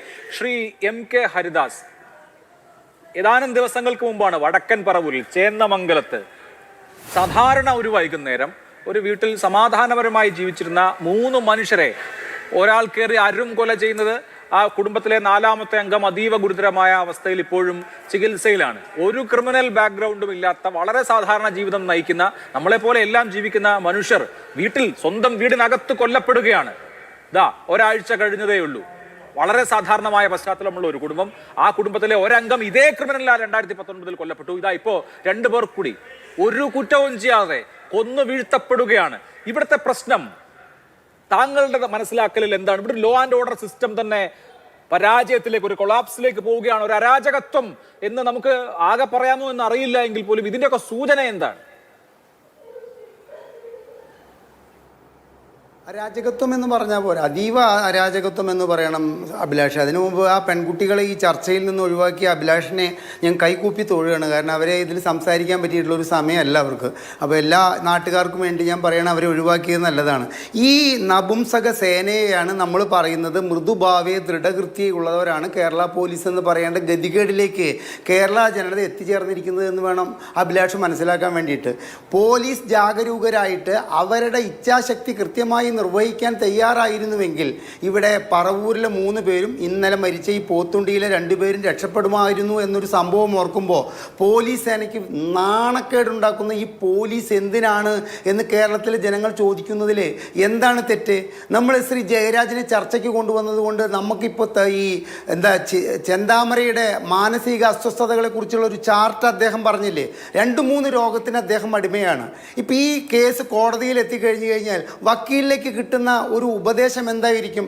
2-4 കേസ് മാനസിക രോഗങ്ങളുള്ള ഒരു വ്യക്തിയാണ് അദ്ദേഹം. അത്തരത്തിലൊരു കാര്യം ചെയ്തു. എന്നെ വേദനിപ്പിച്ചൊരു സംഭവം എന്താണെന്നറിയോ അഭിലാഷേ? ആ കുട്ടികൾ പറഞ്ഞത് എന്താ? അഭിലാഷ് ചോദിച്ചു, നിങ്ങൾക്കിനി എന്താണ് വേണ്ടത്? ഈ സർക്കിൾ ഇൻസ്പെക്ടറെ സസ്പെൻഡ് ചെയ്തില്ലേ എന്ന് ചോദിച്ചപ്പോൾ ഇയാളെ തൂക്കിക്കൊല്ലണം. എനിക്ക് ഉള്ളുകൊണ്ട് ഞാൻ അങ്ങേയറ്റം പെടഞ്ഞു. കാരണം തൂക്കിക്കൊല്ലാൻ വിധിച്ചവർ ജയിലിൽ കുന്നുകൂടി കിടക്കുക, ഓരോ തൂക്കിക്കൊല്ലാൻ വിധിച്ചവരെയും ന്യായ സംവിധാനങ്ങൾ ജീവപര്യന്തം തടവാക്കി കുറയ്ക്കുക എന്നുള്ളൊരു സാഹചര്യത്തിൽ ഇത്തരം ഒരു കൊടും കുറ്റവാളിക്ക് ജാമ്യം നൽകാനുണ്ടായ നമ്മുടെ നീതി നിയമ നിർവഹണ സാധ്യതകളെക്കുറിച്ച് നമ്മളൊരു പുനർചിന്തനം നടത്താനാണ് പോത്തുണ്ടിയിലെ സംഭവവും അതുപോലെ തന്നെ നമ്മുടെ പറവൂരിലെ സംഭവവും നമുക്ക് വഴികാട്ടിയാകുന്നത്. ഇത്തരത്തിലുള്ള ക്രിമിനലുകളെ എന്തുകൊണ്ടാണ് നമ്മുടെ പോലീസ് പോലീസ് പ്രോത്സാഹിപ്പിക്കുന്നത്? ഇവിടെ ഇന്നലെ ചർച്ചയിൽ പങ്കെടുത്ത, ഇന്നലെ ഞാനൊരു വേറെ ചാനലിൽ ഒരു ചർച്ചയിൽ പങ്കെടുത്തപ്പോൾ സ്ഥലം MLA ആണ് പങ്കെടുത്തിട്ടുണ്ടായിരുന്നത്. സ്ഥലം MLA പറഞ്ഞത് എന്താണെന്നറിയോ അഭിലാഷേ? ഇയാളെ തിരുപ്പൂരിലേക്ക് പോലീസ് കയറ്റിവിട്ടു. അതിനപ്പുറം പോലീസ് എന്താണ് ചെയ്യുക? തിരുപ്പൂരിലേക്ക് ഇത്തരം ഒരു കൊടും ക്രിമിനലിനെ, നാട്ടിലുള്ളവരെ മുഴുവൻ കൊല്ലുമെന്ന് പറയുന്ന ഒരു ക്രിമിനലിനെ കയറ്റിവിട്ടത് കൊണ്ട് പോലീസിൻ്റെ ഉത്തരവാദിത്വം തീർന്നു എന്ന് വിചാരിക്കുന്ന ഒരു ജനപ്രതിനിധി വരെ നമ്മുടെ നാട്ടിലുണ്ട് എന്ന് പറയുമ്പോൾ തിരുപ്പൂരിൽ ഇയാൾ എത്തിയോ? ഇയാൾ തിരിച്ച് തിരുപ്പൂരിൽ നിന്നും വന്നിട്ട് ഈ ഭീഷണി മുഴക്കിയവർക്ക് ഒരു ഭീഷണിയായിട്ട് അവരെ കൊല്ലാൻ തയ്യാറെടുക്കുന്നുണ്ടോ എന്നൊക്കെ ചോദിക്കുമ്പോൾ അതിന് MLA പറഞ്ഞത് എന്താണെന്നറിയോ? ഇയാളൊരു പൊന്തക്കാട്ടിൽ പതിയിരുന്നാണ് ഇത്തരത്തിലൊരു ആക്രമണം നടത്തിയത്, ആർക്കും കാണാൻ പറ്റിയില്ല. ഇത്തരത്തിലുള്ള മുടന്ത ന്യായങ്ങൾ പറയുമ്പോൾ, ഇത്തരത്തിലുള്ള കാര്യങ്ങൾ ഈ ജനപ്രതിനിധികൾ തന്നെ പറയുമ്പോൾ നമുക്കൊന്നേ പറയാനുള്ളൂ, ഈ സംഭവത്തിലേക്ക് വിരൽ ചൂടുന്നത് കേരളത്തിലെ ആഭ്യന്തര വകുപ്പ് അങ്ങേയറ്റം പരാജയമാണ്. ആഭ്യന്തര വകുപ്പ് പരാജയമാണെന്ന് പറയുമ്പോൾ അത് കേരള സർക്കാരിൻ്റെ പരാജയമായി കണ്ടിട്ട് ഈ സർക്കിൾ ഇൻസ്പെക്ടറെ സസ്പെൻഡ് ചെയ്യാണ്ട് കേരളത്തിലെ ആഭ്യന്തര വകുപ്പ് മറ്റു വല്ലവരെയും ഏൽപ്പിക്കാൻ മുഖ്യമന്ത്രി തയ്യാറാകേണ്ട ഒരു സാഹചര്യമാണ് പറവൂരിലെയും ഈ പോത്തുണ്ടയിലെയും സംഭവത്തിൽ നിന്ന് നമ്മൾ മനസ്സിലാക്കേണ്ടത്. 19-കാരനായ ഒരു കൂട്ടാളി ഒറ്റുകാരനാകുമോ എന്നുള്ള സംശയത്തിൻ്റെ പേരിൽ കോട്ടയത്ത് ആ 19-കാരനെ കൊന്നിട്ട് ആ ശവം കൊണ്ടിട്ടത് ഗുണ്ട എവിടെയാണ്? പോലീസ് സ്റ്റേഷനിലാണ്. കാലാകാലം ഗുണ്ടകളെ പിടിക്കാനും ഇത്തരം ജാമ്യത്തിലിറങ്ങിയ കുറ്റവാളികളെ നിരീക്ഷിക്കാനും ഓരോ ഓപ്പറേഷൻ ഓമന പേരിടുകയല്ലാതെ അത് പിറ്റേ ദിവസം തുടർന്നു കൊണ്ടുപോകാൻ കേരളത്തിലെ പോലീസ് ഇന്ന് വരെ തയ്യാറായിട്ടുണ്ടോ എന്നുള്ളത് നമ്മളൊന്ന് പരിശോധിച്ചു കഴിഞ്ഞാൽ തയ്യാറായിട്ടില്ല എന്ന് വേണം മനസ്സിലാക്കാൻ. ബോർഡർ സീലിംഗ്, ഗുണ്ടകളെ അതാത് ബോർഡറിൽ ഒതുക്കിക്കൊണ്ട് അവരെ അറസ്റ്റ് ചെയ്യാനും നടപടിക്കൊരുങ്ങാനും വേണ്ടിയിട്ട് പോത്തുണ്ട് കൊലപാതകത്തിലുണ്ട് ഒരു സമയം. ശ്രീ ജയരാജ്, ഇതുപോലെ നാട്ടുകാർക്ക് കമ്പും കല്ലും ഒക്കെ എടുത്ത് പ്രതികളെ പിടിക്കാൻ ഇറങ്ങേണ്ട അവസ്ഥയാണ് കേരളത്തിൽ. കാരണം പോലീസ് കൃത്യമായി ആക്ട് ചെയ്തിരുന്നുവെങ്കിൽ ഒരു പരാതിയല്ല, സ്ത്രീ പറഞ്ഞത് താങ്കൾ കേട്ടതാണല്ലോ, 4 പരാതികൾ 4 തവണ പോലീസ് സ്റ്റേഷനിൽ ചെന്ന് പറഞ്ഞു ഇയാള് കുഴപ്പമാണ്, ഇയാൾ ജാമ്യവ്യവസ്ഥ ലംഘിച്ച് അവിടെ താമസിക്കുകയാണ്, ആ ഒറ്റ കാരണം കൊണ്ട് തന്നെ അയാളെ പഞ്ചായത്തിൽ നിന്ന് പുറത്താക്കാം, അല്ലെങ്കിൽ ബെയിൽ കണ്ടീഷൻ വയലേറ്റ് ചെയ്തതിന് ജാമ്യം ക്യാൻസൽ ചെയ്യാൻ കോടതിയിൽ അപേക്ഷ കൊടുക്കാം. അതൊന്നും ചെയ്തില്ല. ആവർത്തിച്ച് പരാതി കൊടുത്തിട്ടും പോലീസ് ഇങ്ങനെ കയ്യും കെട്ടി ഇരിക്കുകയായിരുന്നു. ഇപ്പോ നാട്ടുകാർ കമ്പും വടിയൊക്കെ എടുത്ത് പ്രതിയെ പിടിക്കാൻ പോകുമ്പോൾ അവരുടെ കൂടെ പോകുന്നുണ്ട്. എന്തിനാണ് ഇങ്ങനെ ഒരു പോലീസ് സേന കേരളത്തിൽ നിന്ന് നാട്ടുകാർ ചോദിച്ചാൽ എന്ത് ഉത്തരം പറയും? ഇതിനകത്ത് നോക്കണമെന്ന് വെച്ചാൽ ഈ പോലീസുകാർക്ക് ഗുരുതരമായിട്ടുള്ള തെറ്റ് സംഭവിച്ചിട്ടുണ്ട്. അതായത് ഈ സർക്കിൾ ഇൻസ്പെക്ടറിനെ സസ്പെൻഡ് ചെയ്തത് തന്നെ അതിൻ്റെ പേരിലാണ്. ഞാൻ അതിനെ ഡിഫെൻഡ് ചെയ്യാനൊന്നുമല്ല ഇയാളുടെ മാനസിക വിഷയങ്ങൾ പറഞ്ഞത്, അല്ലെങ്കിൽ ഇയാൾക്ക് ജാമ്യം നേടിക്കൊടുക്കാനൊന്നുമല്ല. ഞാൻ പറഞ്ഞ അസുഖങ്ങളുടെ ഇത് വെച്ചിട്ട് ഗ്രൗണ്ട് വെച്ചിട്ട് ഇയാളെ ശിക്ഷയെന്ന് ഇളവ് ചെയ്ത് കൊടുക്കാനും പോകുന്നില്ല. പക്ഷേ ഞാൻ പറഞ്ഞത് ഒരു ആൻറ്റി സോഷ്യൽ പേഴ്സണാലിറ്റി ഡിസോർഡർ ഉള്ള ഒരാൾക്ക് മറ്റുള്ളവരെ സമർത്ഥമായിട്ട് കൺവിൻസ് ചെയ്യാൻ പറ്റും എന്ന് എനിക്കറിയാം. ഒരു പ്രാക്ടീസിങ് സൈക്കോളജിസ്റ്റ് എന്നുള്ള രീതിയിൽ വളരെ വിശദമായി അതിനെക്കുറിച്ച് പഠിച്ചിട്ടുള്ള ഒരാളെന്നുള്ള രീതിയിലാണ് ഞാൻ അതിനെക്കുറിച്ചൊരു ഒപ്പീനിയൻ പറഞ്ഞത്. അതല്ലാതെ സർക്കാരിനെ പൂശാനോ ഇതിനെ പിന്നെ ഈ പോലീസ് തന്നെ വെള്ളപൂശാനോ ഒന്നുമല്ല ഞാൻ ആ പ്രയോഗം നടത്തിയത്. അതാദ്യമേ നിങ്ങൾ മനസ്സിലാക്കുക. തികച്ചും സതുദ്ദേശത്തോടു കൂടിയാണ് ഞാനത് പറഞ്ഞത്. പക്ഷേ ഈ കേസിൻ്റെ കമ്പ് പരിശോധിക്കുന്നുണ്ട്. തുടക്കം തൊട്ട് നമ്മൾ പരിശോധിക്കണം. ഇയാൾ ഈ ജയിലിനകത്ത് എങ്ങനെ ബിഹേവ് ചെയ്തു. ജയിലിൽ നല്ല രീതിയിൽ ബിഹേവ് ചെയ്തുകൊണ്ടായിരിക്കണമല്ലോ ഇയാൾക്ക് ഒരുപക്ഷെ ഇന്നിപ്പോൾ രാജശേഖരനെ കാരണവരുടെ കേസിൽ 14 വർഷം കഴിഞ്ഞിട്ട് ഷെറിനെ വെറുതെ വിട്ടു, ഷെറിനെ പുറത്തു വിട്ടു. 14 വർഷം കഴിഞ്ഞ് മന്ത്രിസഭാ യോഗം കൂടിയാണ് തീരുമാനിച്ചിരിക്കുന്നത് അവരെ പുറത്തുവിടാൻ, ഷെറിൻ എന്ന് പറഞ്ഞ സ്ത്രീയെ. എന്തുകൊണ്ടാണ് അങ്ങനെ പുറത്തുവിടാൻ 14 വർഷം കഴിഞ്ഞപ്പോൾ പുറത്തുവിടാൻ മന്ത്രിസഭാ യോഗം കൂടി തീരുമാനിച്ചത്? കാര്യം ജയിലിനകത്ത് ഞാൻ ഈ സ്ത്രീയെ പോയി കണ്ടതാണ്. അവരാണ് അവിടെ മറ്റു തടവുള്ളികളെ പഠിപ്പിക്കുകയും മറ്റു തടവുകൾക്ക് വിദ്യാഭ്യാസം കൊടുക്കുകയും മറ്റു കാര്യങ്ങളെല്ലാം ചെയ്യുന്നത്. അവരാകെപ്പാടെ കറക്ഷൻ അക്കാഡമി എന്നുള്ള രീതിയിൽ ജയിലിൻ്റെ അറ്റ്മോസ്ഫിയർ അവരെ ഭയങ്കരമായിട്ട് ചേഞ്ച് ചെയ്തു. അതുകൊണ്ടാണ് അങ്ങനെ ഒരു തീരുമാനത്തിലെത്താൻ അങ്ങനെ അവിടെ വരുന്ന കൗൺസിലർമാർ, അവിടെ വരുന്ന സൈക്കോളജിസ്റ്റുകളുടെ എല്ലാ റിപ്പോർട്ടിന്റെ അടിസ്ഥാനത്തിലാണ്, പിന്നെ ജയിൽ റിപ്പോർട്ടിന്റെ അടിസ്ഥാനത്തിലാണ് വിട്ടത്. പക്ഷേ 4 വർഷം കൊണ്ട് ഇയാൾക്ക് ജാമ്യം കോടതി ജാമ്യം കൊടുത്തത് നിബന്ധനകളോടെയാണല്ലോ. ആ നിബന്ധന ഇയാൾ പാലിച്ചില്ല. ആ നെന്മാറ പഞ്ചായത്തിൽ തന്നെ, അതും ഈ കൊല നടത്തിയ വീടിന് തൊട്ടടുത്ത് തന്നെ വന്ന് താമസിച്ചു. ആ ഒരൊറ്റ കാരണം കൊണ്ട് തന്നെ അയാളുടെ ജാമ്യം റദ്ദാക്കാവുന്നതാണ്. ജാമ്യ വ്യവസ്ഥ ലംഘിച്ചാൽ ജാമ്യം റദ്ദാക്കാമല്ലോ. പോലീസാണ് അതിൽ ആക്ട് ചെയ്യേണ്ടിയിരുന്നത്. പോലീസ് അക്കാര്യത്തിൽ ആക്ട് ചെയ്തില്ല എന്ന് മാത്രമല്ല ആവർത്തിച്ച് ഇയാളെ കുറിച്ച് കംപ്ലൈന്റ് ഉണ്ടാവുന്നു. മനുഷ്യർ പോലീസ് സ്റ്റേഷനിലേക്ക് പോവാണ്, ഒരു നടപടി ഉണ്ടാവുന്നില്ല. ഒടുവിൽ ഈ കുറ്റകൃത്യം നേരിട്ട വ്യക്തിയെയും അയാളുടെ മകളെയും കൊണ്ട്, ഇവർക്ക് പ്രീവിയസ് ആയ ഒരു അനുഭവം ഉള്ളതുകൊണ്ട് അവരെ കൊണ്ട് പോവാണ്. എന്നിട്ട് അപ്പൊ പോലീസ് ഇദ്ദേഹത്തെ വിളിച്ച് സൂക്ഷിച്ചേക്കണം കേട്ടോ, ഉപദേശിച്ച് വിടുകയാണ്. എന്ത് പോലീസിംഗ് സിസ്റ്റമാണ്? സ്റ്റേറ്റിന്റെ ഉത്തരവാദിത്തം എന്താണ് ശ്രീ ജയരാജ്? ഈ നാട്ടിലെ പൗരന്മാരുടെ, എന്റെയും താങ്കളുടെയും ജീവന്റെ ഉത്തരവാദിത്തം, സുരക്ഷ ഉറപ്പു നൽകേണ്ട ഉത്തരവാദിത്തം സ്റ്റേറ്റിനാണ്. നമ്മൾ അതുകൊണ്ടാണല്ലോ സ്റ്റേറ്റിനെ വിശ്വസിക്കുന്നത്. ആ സ്റ്റേറ്റ് ഫെയിൽ ചെയ്യപ്പെട്ടു എന്നുള്ളതാണ് ഇവിടുത്തെ പ്രശ്നം. ഒരു പ്രാദേശികമായിട്ടുള്ള ഒരു സ്ഥലത്തെ ഒരു പോലീസിങ് സിസ്റ്റത്തിനകത്ത് ഗുരുതരമായ പിഴവ് ഉണ്ടായിട്ടുണ്ട്. അത്തരം പിഴവുകൾ ഇനി റിപ്പീറ്റഡ്ലി ഉണ്ടാവാതിരിക്കാൻ വേണ്ടിയിട്ടുള്ള തുടർ നടപടികളിലേക്ക് സ്റ്റേറ്റ് പോകും. അതൊന്നല്ലാതെ അതിനപ്പുറത്തേക്ക് ഇതുകൊണ്ട് അമ്പേ പരാജയമാണ്. ഇവിടുത്തെ പോലീസിങ് സിസ്റ്റം അമ്പേ പരാജയമാണ്, മൊത്തം തകർന്ന് കിടക്കുകയാണ്. ഇവിടെ ഷൂട്ട് അറ്റ് സൈറ്റ് ഓർഡറാണ്. തമിഴ്നാട്ടിലെയും കർണാടകയിലെയും മാംഗ്ലൂരിലെയും പോലെ പ്രതികളെ വെടിവെച്ച് വല്ല ഓർഡർ ഇട്ടിരിക്കുകയാണെന്നൊക്കെ പറയുന്നത് വിശ്വസിക്കാൻ പോലും പറ്റാത്ത കാര്യമാണ്. ഇവിടുത്തെ പോലീസിങ്ങിനെ കുറിച്ച് ജനങ്ങൾക്ക് ഇപ്പോഴും ട്രസ്റ്റ് ഉണ്ട്. ഇങ്ങനെയുള്ള സംഭവങ്ങൾ നടക്കാറുമുണ്ട്. ഇപ്പോഴത്തെ ക്രിമിനാലിറ്റി, ഇൻക്രീസ് ഇൻ ക്രിമിനാലിറ്റി എന്ന് പറയുന്നത് ഇന്ത്യ മുഴുവൻ നടക്കുന്നത്, ലോകം മുഴുവൻ ക്രിമിനാലിറ്റി ഇൻക്രീസ് ചെയ്തുകൊണ്ടിരിക്കുക. അതിന് ഒരുപാട് കാരണങ്ങളുണ്ട്. പക്ഷേ അതിനെ ശക്തിയുക്തം അതിനെ എതിർക്കാൻ വേണ്ടിയിട്ടുള്ള കാര്യങ്ങളാണ് ഞാൻ ആദ്യമേ സജസ്റ്റ് ചെയ്തത്. പ്രൊഫൈലിംഗ് ഏർപ്പെടുത്തണം, ക്രിമിനൽ പ്രൊഫൈലിംഗ് ഏർപ്പെടുത്തണം, അവരുടെ പ്രശ്നങ്ങൾ എന്താണെന്ന് കണ്ടെത്തണം, എന്നിട്ട് മാത്രമേ ഇവർക്ക് ജാമ്യം കൊടുക്കാവൂ. ശ്രീ വിനോദ്, ഇയാൾ എങ്ങനെ, ഈ കുറ്റവാളി എങ്ങനെ സുരക്ഷിതനായി ഒരു മാസത്തിലധികം ആ നാട്ടിൽ തന്നെ താമസിച്ചു എന്നുള്ളത് ശ്രദ്ധേയമായ ഒരു കാര്യമാണ്. കാരണം ഇയാൾ വളരെ നിഷ്ഠൂരമായി ഒരു കൊലപാതകം നടത്തുന്നു, അതും ഒരു സ്ത്രീയെ നിഷ്ഠൂരമായി കൊലപ്പെടുത്തിയതിനാണ് അറസ്റ്റിലാവുകയും പിന്നീട് വിചാരണ നേരിടാൻ ഇരിക്കുകയും ചെയ്യുന്നത്. അപ്പോൾ അങ്ങനെയുള്ള കുറ്റവാളി അതേ വീടിന് തൊട്ടടുത്ത് വന്ന് ഇത്രയും കാലം താമസിക്കുന്നു എന്നുള്ളത് എങ്ങനെയാണത് സാധ്യമായത്? പോലീസിൻ്റെ തികഞ്ഞ പിടിപ്പുകേടാണ് അതിൽ നിന്ന് നമുക്ക് മനസ്സിലാക്കാൻ വേണ്ടി കഴിയുന്നത്. ഒരു കൊലക്കേസ് പ്രതി വിയൂർ ജയിലിൽ നിന്നിറങ്ങി അയാൾക്ക് ജാമ്യം ലഭിച്ച് ഈ സ്റ്റേഷൻ പരിധിയിൽ വരാൻ പാടില്ല എന്ന് ആദ്യത്തെ കണ്ടീഷനും, രണ്ടാമത് താമസിക്കുന്ന പഞ്ചായത്തിൽ വരാൻ പാടില്ല എന്ന് രണ്ടാമത്തെ കണ്ടീഷനും നിലനിൽക്കെ ആ കണ്ടീഷനൊക്കെ ലംഘിച്ചുകൊണ്ട് അദ്ദേഹത്തിൻ്റെ വീട്ടിൽ തന്നെ താമസിക്കുകയാണ്. വെറുതെ താമസിക്കുകയല്ല, ഓരോ ദിവസവും വൈകുന്നേരങ്ങളിൽ വടിവാളും കൊടുവാളും എടുത്തുകൊണ്ട് 2-3 ആളുകളെ കൊല്ലുമെന്ന് ഭീഷണിപ്പെടുത്തി താമസിച്ച് മുന്നോട്ട് പോയാണ്. പോലീസിൻ്റെ പിടിപ്പുകേടാണ് ഇതിനകത്ത് നമുക്ക് കാണാൻ കഴിയുന്നത്. നമ്മൾ ഈ ചർച്ച നടത്തിക്കൊണ്ടിരിക്കുന്ന ഈ സമയത്തും അല്പം മുമ്പ് ചർച്ചയിലൂടെ പറഞ്ഞു കേട്ടു ചെന്താമരയെ പോത്തുണ്ടി മാട്ടായി പരിസരത്ത് വെച്ച് കണ്ടുവെന്ന്. നിങ്ങളൊന്ന് ആലോചിച്ച് നോക്കൂ. ഇന്ന് ആലത്തൂർ DYSPയുടെ നേതൃത്വത്തിൽ 5 ബസ് പോലീസാണ് സംഭവ സ്ഥലത്ത് ക്യാമ്പ് ചെയ്തിരിക്കുന്നത്. ഈ 5 ബസ് പോലീസ് സേന ഉണ്ടായിട്ടും കണ്ടു എന്ന് പറയുന്ന ചെന്താമരയെ പിടികൂടാൻ കഴിയാതെ ഇപ്പോഴും കാട്ടിനകത്തേക്ക് ഓടിക്കൊണ്ടിരിക്കുകയാണ് പോലീസ്. കഴിഞ്ഞ ദിവസം പത്രത്തിൽ കണ്ടത് 20-അംഗ സംഘം പരിശോധനയ്ക്ക് വേണ്ടി നിയോഗിക്കപ്പെട്ടു എന്നാണ്. 20-അംഗ സംഘത്തെക്കുറിച്ച് ഞങ്ങൾ അന്വേഷിച്ചപ്പോൾ ഞങ്ങൾക്ക് മനസ്സിലാക്കാൻ വേണ്ടി കഴിഞ്ഞത്, നെല്ലിയാമ്പതി റൂട്ടിലേക്ക് ഒരു ബൈക്കിൽ 2 പോലീസുകാർ പോയാൽ അതൊരു സംഘം, അവിടെ നിന്ന് ചാത്തമംഗലം കരിമ്പാറ ഭാഗത്തേക്ക് ഒരു ബൈക്കിൽ മറ്റ് 2 പോലീസുകാർ പോയാൽ അതൊരു സംഘം. അത്തരത്തിലാണ് 20 സംഘമായി ഈ പോലീസ് സേനയെ തിരിച്ചിരിക്കുന്നത്.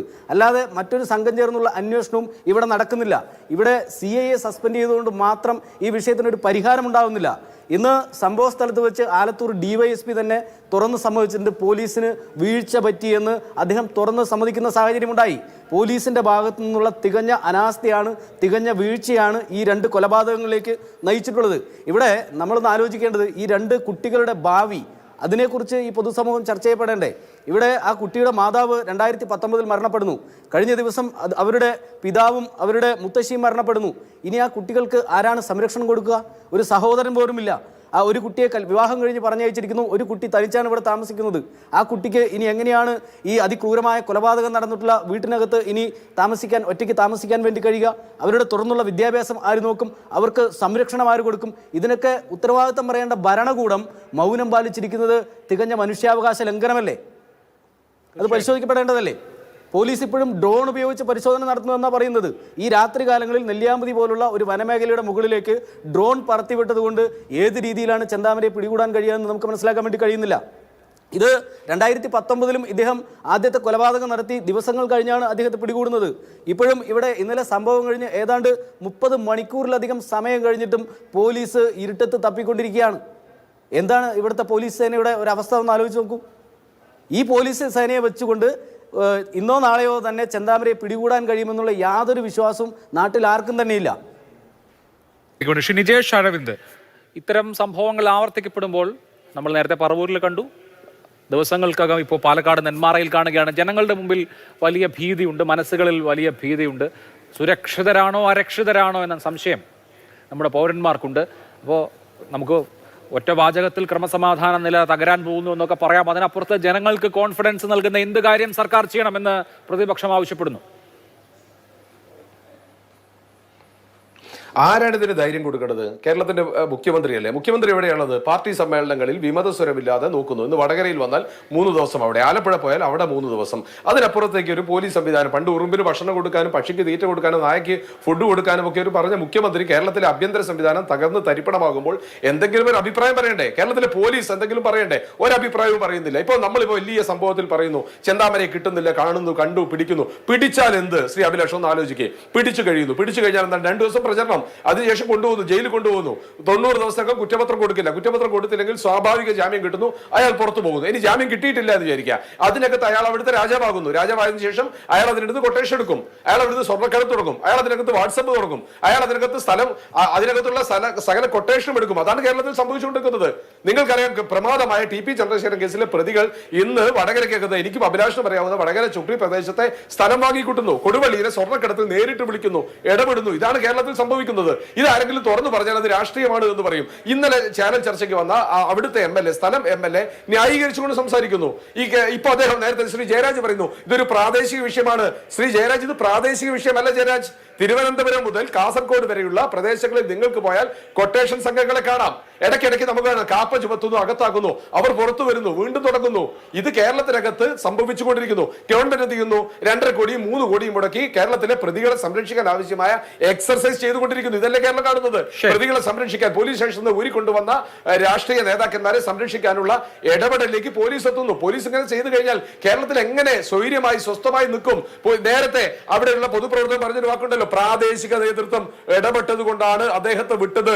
ഏതൊരു പോലീസ് സ്റ്റേഷനിലും നിയന്ത്രിക്കാനുള്ള ചില പ്രാദേശിക നേതൃത്വമുണ്ട് കേരളത്തിൽ. ഒരു ഫോൺ കോൾ വന്നാൽ മതി, പിന്നീട് പോലീസിന് ആക്ഷൻ ഇല്ല, പിന്നെ പോലീസ് പണിയെടുക്കില്ല.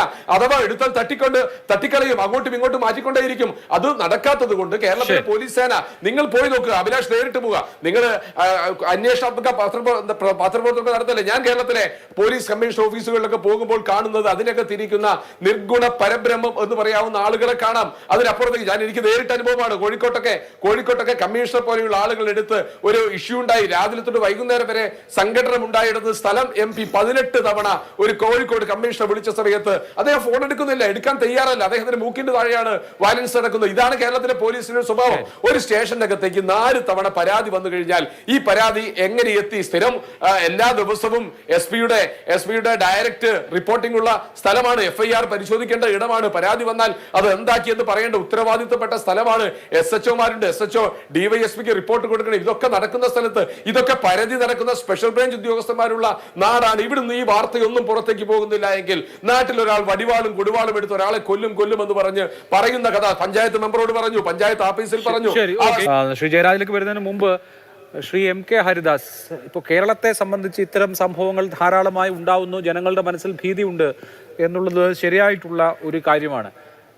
എന്തുകൊണ്ടാണ് ഇത്തരം വിഷയങ്ങളിലൊക്കെ പോലീസ് ഇത്രയും നിഷ്ക്രിയമായ സമീപനം സ്വീകരിക്കുന്നതെന്നാണ് താങ്കൾ വിചാരിക്കുന്നത്? ഇപ്പോൾ വാളയാർ, അതും പാലക്കാട് ജില്ലയിലാണ്, വാളയാറിൽ ഒരു പെൺകുട്ടി മരിച്ചതിന് ശേഷം പോലീസ് അങ്ങേയറ്റത്തെ ലാഘവത്വം നിറഞ്ഞ സമീപനം എടുത്തതുകൊണ്ടാണല്ലോ രണ്ടാമത്തെ പെൺകുട്ടിയും സമാനമായ വിധത്തിൽ ബലാത്സംഗം ചെയ്ത് കൊല്ലപ്പെടുന്ന സാഹചര്യം ഉണ്ടായത്. CBI കേസ് ഇപ്പോൾ നടന്നുകൊണ്ടിരിക്കുന്നു. ഇവിടെയും ഇതുപോലെ ഈ പ്രതി ഒരു കൊലപാതകം നടത്തുന്നു. ആ കൊലപാതകത്തിന് നമുക്കിപ്പോൾ സിസ്റ്റത്തെ കുറ്റം പറയാൻ പറ്റില്ല. ഒരു മനുഷ്യൻ പെട്ടെന്ന് ഒരു കൊലപാതകം നടത്തി കഴിഞ്ഞാൽ ഒന്നും ചെയ്യാൻ പറ്റില്ല. പക്ഷേ ആ കൊലപാതകി ജാമ്യത്തിലിറങ്ങി അതേ കുടുംബത്തിലെ 2 പേരെ മുൻകൂട്ടി മുന്നറിയിപ്പ് നൽകി ടാർഗറ്റ് ചെയ്യുക, അതും ജാമ്യവ്യവസ്ഥകൾ ലംഘിച്ചു എന്നുള്ളത് ഒരു തരത്തിലും അനുവദിക്കാൻ പറ്റുന്ന കാര്യമല്ല. പോലീസ് ഇതൊക്കെ ഇങ്ങനെയൊക്കെ നടക്കട്ടെ, ഞങ്ങളെ കൊണ്ട് ഇത്രയേ പറ്റൂ എന്നൊരു മനോനിലയിലായിരിക്കുമോ? ആദ്യം തന്നെ ആ ഷെറിനെ എങ്ങനെ ഇത്രയും വേഗം മോചിതയായി എന്ന് ഇവിടുത്തെ ഇടതുപക്ഷ സഹയാത്രികനൊരു സംശയമുണ്ട്. ഷെറിൻ്റെ പോലീസിലും ഷെറിൻ്റെ രാഷ്ട്രീയത്തിലുമുള്ള സ്വാധീനത്തിൽ ഷെറിനെ കൃത്യമായൊരു സമയത്ത് പുറത്തിറക്കാമെന്ന് പറഞ്ഞ് ഷെറിനിൽ നിന്ന് നേടാനുള്ളതെല്ലാം ഈ പോലീസ് ഉദ്യോഗസ്ഥരും രാഷ്ട്രീയക്കാരും നേടിയതിൻ്റെ ഫലമായിട്ടാണ് ശ്രീ ജയരാജ് 16 ജയിലിൽ ഏറ്റവും കൂടുതൽ പ്രശ്നമുണ്ടാക്കിയ ഒരു സ്ത്രീയാണ് അവരെന്ന് നിങ്ങൾ മറക്കരുത്. അഭിലാഷ് എന്നോട് ചോദിച്ച ചോദ്യത്തിന് കുറ്റകൃത്യങ്ങൾ ചെയ്യാൻ വേണ്ടിയിട്ടുള്ള ബേസ് ഉണ്ടാക്കി കൊടുക്കലല്ല പോലീസിൻ്റെ പണി. ഇവിടെ കഴിഞ്ഞ കാല സംഭവങ്ങൾ ഇപ്പോൾ ഈ നമ്മുടെ പറവൂരിലെ ചേന്നമംഗലത്തെ സംഭവം എടുത്തു കഴിഞ്ഞ് കഴിഞ്ഞാൽ എന്താ അവിടെ ആ വ്യക്തിയെ കൊണ്ട് ആ കൊലപാതകം ചെയ്യിക്കാൻ വേണ്ട എല്ലാ അവസരവും പോലീസ് സൃഷ്ടിച്ചു കൊടുത്തിരിക്കുകയാണ്. കാരണം ആ വീട്ടുകാരുടെ പരാതി, ചുറ്റുപാടുകളിലെ എല്ലാവരുടെ പരാതി ഒന്നും നമ്മുടെ പറയില്ലേ ഹൃദു എന്ന് പറയുന്ന ആ വ്യക്തിക്ക് എല്ലാവിധ സംരക്ഷണവും കൊടുത്ത പോലെയാണ് അവിടെ പെരുമാറിയിരിക്കുന്നത് പോലീസ്. ഇവിടെ ഒരു സ്ത്രീയെ 5.5 വർഷം മുമ്പ് കൊല്ലുന്നു, എന്നിട്ട് പറയുന്നു ഞാൻ ഈ കുടുംബത്തെ ഇല്ലാതാക്കുമെന്ന് പറഞ്ഞിട്ട് ആ പ്രതി വെട്ടിവലസുന്നു. ആ പ്രതിക്ക് വെട്ടിവലസാൻ വേണ്ടിയിട്ട് എല്ലാവിധ സൗകര്യങ്ങളും ചെയ്തു കൊടുക്കുന്നു. കോടതിയെ തെറ്റിദ്ധരിപ്പിച്ചോ ശരിയായി ധരിപ്പിച്ചോ കോടതി അയാൾക്ക് ജാമ്യം നൽകിയിട്ട് അയാൾ പുറത്തിറങ്ങുന്നു. ആ വ്യക്തിയെ കൃത്യമായി നിരീക്ഷിക്കാൻ പോലീസിനാകുന്നില്ല. പോലീസിന് കൃത്യമായിട്ട് അറിയാമായിരുന്നു ഇയാൾ അവിടെ ഇനിയും കൊലപാതകം ചെയ്യുമെന്ന്. നാട്ടുകാർക്ക് അറിയാമായിരുന്നു, ഈ കൊലപാതകം ചെയ്യപ്പെടുന്ന വ്യക്തികൾക്കും അറിയാമായിരുന്നു. അവർക്ക് ചെയ്യാനുള്ളത് എന്താ? എല്ലാ വാതിലുകളും പോയി മുട്ടി. പഞ്ചായത്തിന് കൊടുത്തു, MLAക്ക് കൊടുത്തു, പോലീസിന് കൊടുത്തു. ഞങ്ങളുടെ ജീവൻ രക്ഷിക്കണമെന്ന് പറഞ്ഞിട്ട് ഇപ്പോൾ 2 പെൺകുട്ടികൾ പറയുകയാണ് അവൻ ഇനിയും ജീവിച്ചിരുന്നാൽ ഞങ്ങളെ കൂടി ഇല്ലാതാക്കുമെന്ന് പറയുന്ന ഒരു സ്ഥലത്ത് എന്ത് പോലീസ് സേനയുടെ സംവിധാനമാണ്, എന്ത് ആഭ്യന്തര വകുപ്പാണുള്ളത് എന്ന് ചോദിക്കാതിരിക്കാൻ പറ്റുമോ അഭിലാഷേ? ഇത് പോലീസ് സേനയുടെ കർത്തവ്യങ്ങളല്ല ഇവർ ചെയ്യുന്നത്. ഇവർ ഗുണ്ടായുസത്തിനും ഇത്തരം കൊലപാതകികൾക്കും എല്ലാവിധ ഒത്താശയും ചെയ്യുന്ന ഒരു സംസ്ഥാനമായി കേരളം മാറിയെങ്കിൽ അത് ആഭ്യന്തര വകുപ്പിൻ്റെ പരാജയമാണ്. ഒരു AI സിസ്റ്റത്തിലെ ഒരു നിർമ്മിത ബുദ്ധിയിൽ പ്രവർത്തിക്കുന്ന സംവിധാനമായി നമ്മുടെ കേരള പോലീസ് മാറി. ആരോ റിമോട്ടിൽ കർട്ടൻ്റെ പിന്നിലിരുന്നിട്ട് ഇവരെ കൊണ്ട് നിയന്ത്രിക്കുന്നു, അതിനനുസരിച്ചിട്ട് പ്രവർത്തിക്കുന്നു. ഒരു കാര്യം കൂടി പറഞ്ഞിട്ട് ഞാൻ അവസാനിപ്പിക്കാം. ബോച്ചയെ 12 മണിക്കൂറിൽ, ബോബി ചെമ്മണ്ണൂരിനെ 12 മണിക്കൂറിൽ അറസ്റ്റ് ചെയ്ത അതേ പോലീസാണ് തങ്ങളുടെ എല്ലാവിധ സംരക്ഷണയും കൊടുത്ത് ഒരു ADMന്റെ മരണത്തിന് ഉത്തരവാദിയായ ഒരു സ്ത്രീയെ സംരക്ഷിച്ചത് എന്നുകൂടി പോലീസിന്റെ കാര്യങ്ങൾ നമ്മൾ ചേർത്ത് വായിക്കുമ്പോൾ ഇവിടുത്തെ പോലീസ് സേന അങ്ങേയറ്റം പരാജയമാണെങ്കിൽ അത് കേരളത്തിലെ ആഭ്യന്തര വകുപ്പിന്റെ അങ്ങേയറ്റം പരാജയമാണ്, അത് സർക്കാരിന്റെ പരാജയമാണ്. ഈ നിലയിലാണ് മുൻപോട്ട് പോകുന്നതെങ്കിൽ നമുക്ക് വീണ്ടും ഇത്തരമൊരു ചർച്ചയ്ക്ക് ഇരിക്കേണ്ട അവസ്ഥ കേരളത്തിൽ ഉണ്ടാകുമെന്നാണ് എനിക്ക് പറയാം. ശ്രീ ജയരാജ് തുടരുന്നുണ്ട്, എല്ലാ അതിഥികളും തുടരുന്നുണ്ട്. ശ്രീ ജയരാജ് ഒരു സൈക്കോ ക്രിമിനലാണ് ഇയാൾ കൊലപാതകം നടത്തി രക്ഷപ്പെടണം എന്ന ലക്ഷ്യത്തിൽ തന്നെ ആകാം മൊബൈൽ ഫോൺ സിം കാർഡൊക്കെ നേരത്തെ തന്നെ സുഹൃത്തിന് കൈമാറുകയും ഇത് എൻ്റെ ഒരു ഗിഫ്റ്റായി വെച്ചോളൂ എന്ന് പറയുകയും ഒക്കെ ചെയ്തിട്ടുണ്ടാവുക. പോലീസ് ഇന്ന് ആദ്യം ഈ കടാവർ നായകളെയൊക്കെ ഉപയോഗിച്ച് ഇദ്ദേഹത്തിന്റെ മൃതദേഹം എവിടെന്നെങ്കിലും കിട്ടുമോ എന്നാണ് ആദ്യം പരിശോധിച്ചത്. ഒരുപക്ഷെ ഇയാൾ ആത്മഹത്യ ചെയ്യുക എന്നുള്ള സാധ്യതയേക്കാൾ കൂടുതൽ രക്ഷപ്പെട്ടിരിക്കാനുള്ള സാധ്യത കൂടുതലല്ലേ?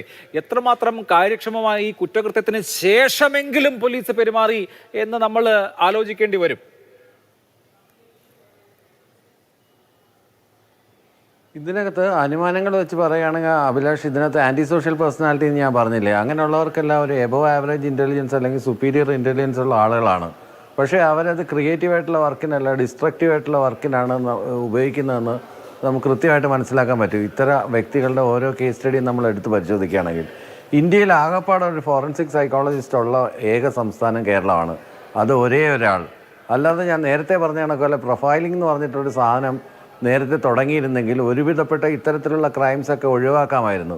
ഒരു കൊലപാതകം ചെയ്തവർ പിന്നീട് കൊലപാതകം ചെയ്യാനുള്ള സാധ്യതകൾ, പിന്നെ ഇതിനകത്ത് മണികണ്ഠൻ പറയുന്ന ചില കാര്യങ്ങൾ, മുടി നീട്ടി വളർത്തിയ ഒരു സ്ത്രീയും അവരുടെ 2 പേരും ആ കുടുംബത്തിലെ 2 പേരുമാണ് എൻ്റെ ഭാര്യയെ പറഞ്ഞയച്ചതെന്നൊക്കെ ഏതോ ജ്യോത്സ്യൻ പറഞ്ഞു എന്നൊക്കെ ഉള്ളൊരു വാർത്തയൊക്കെ കേൾക്കുന്നു. ഇതെല്ലാം കൂടെ ചേർത്തിട്ടാണ് ഇതിനെ വായിക്കുന്നത്.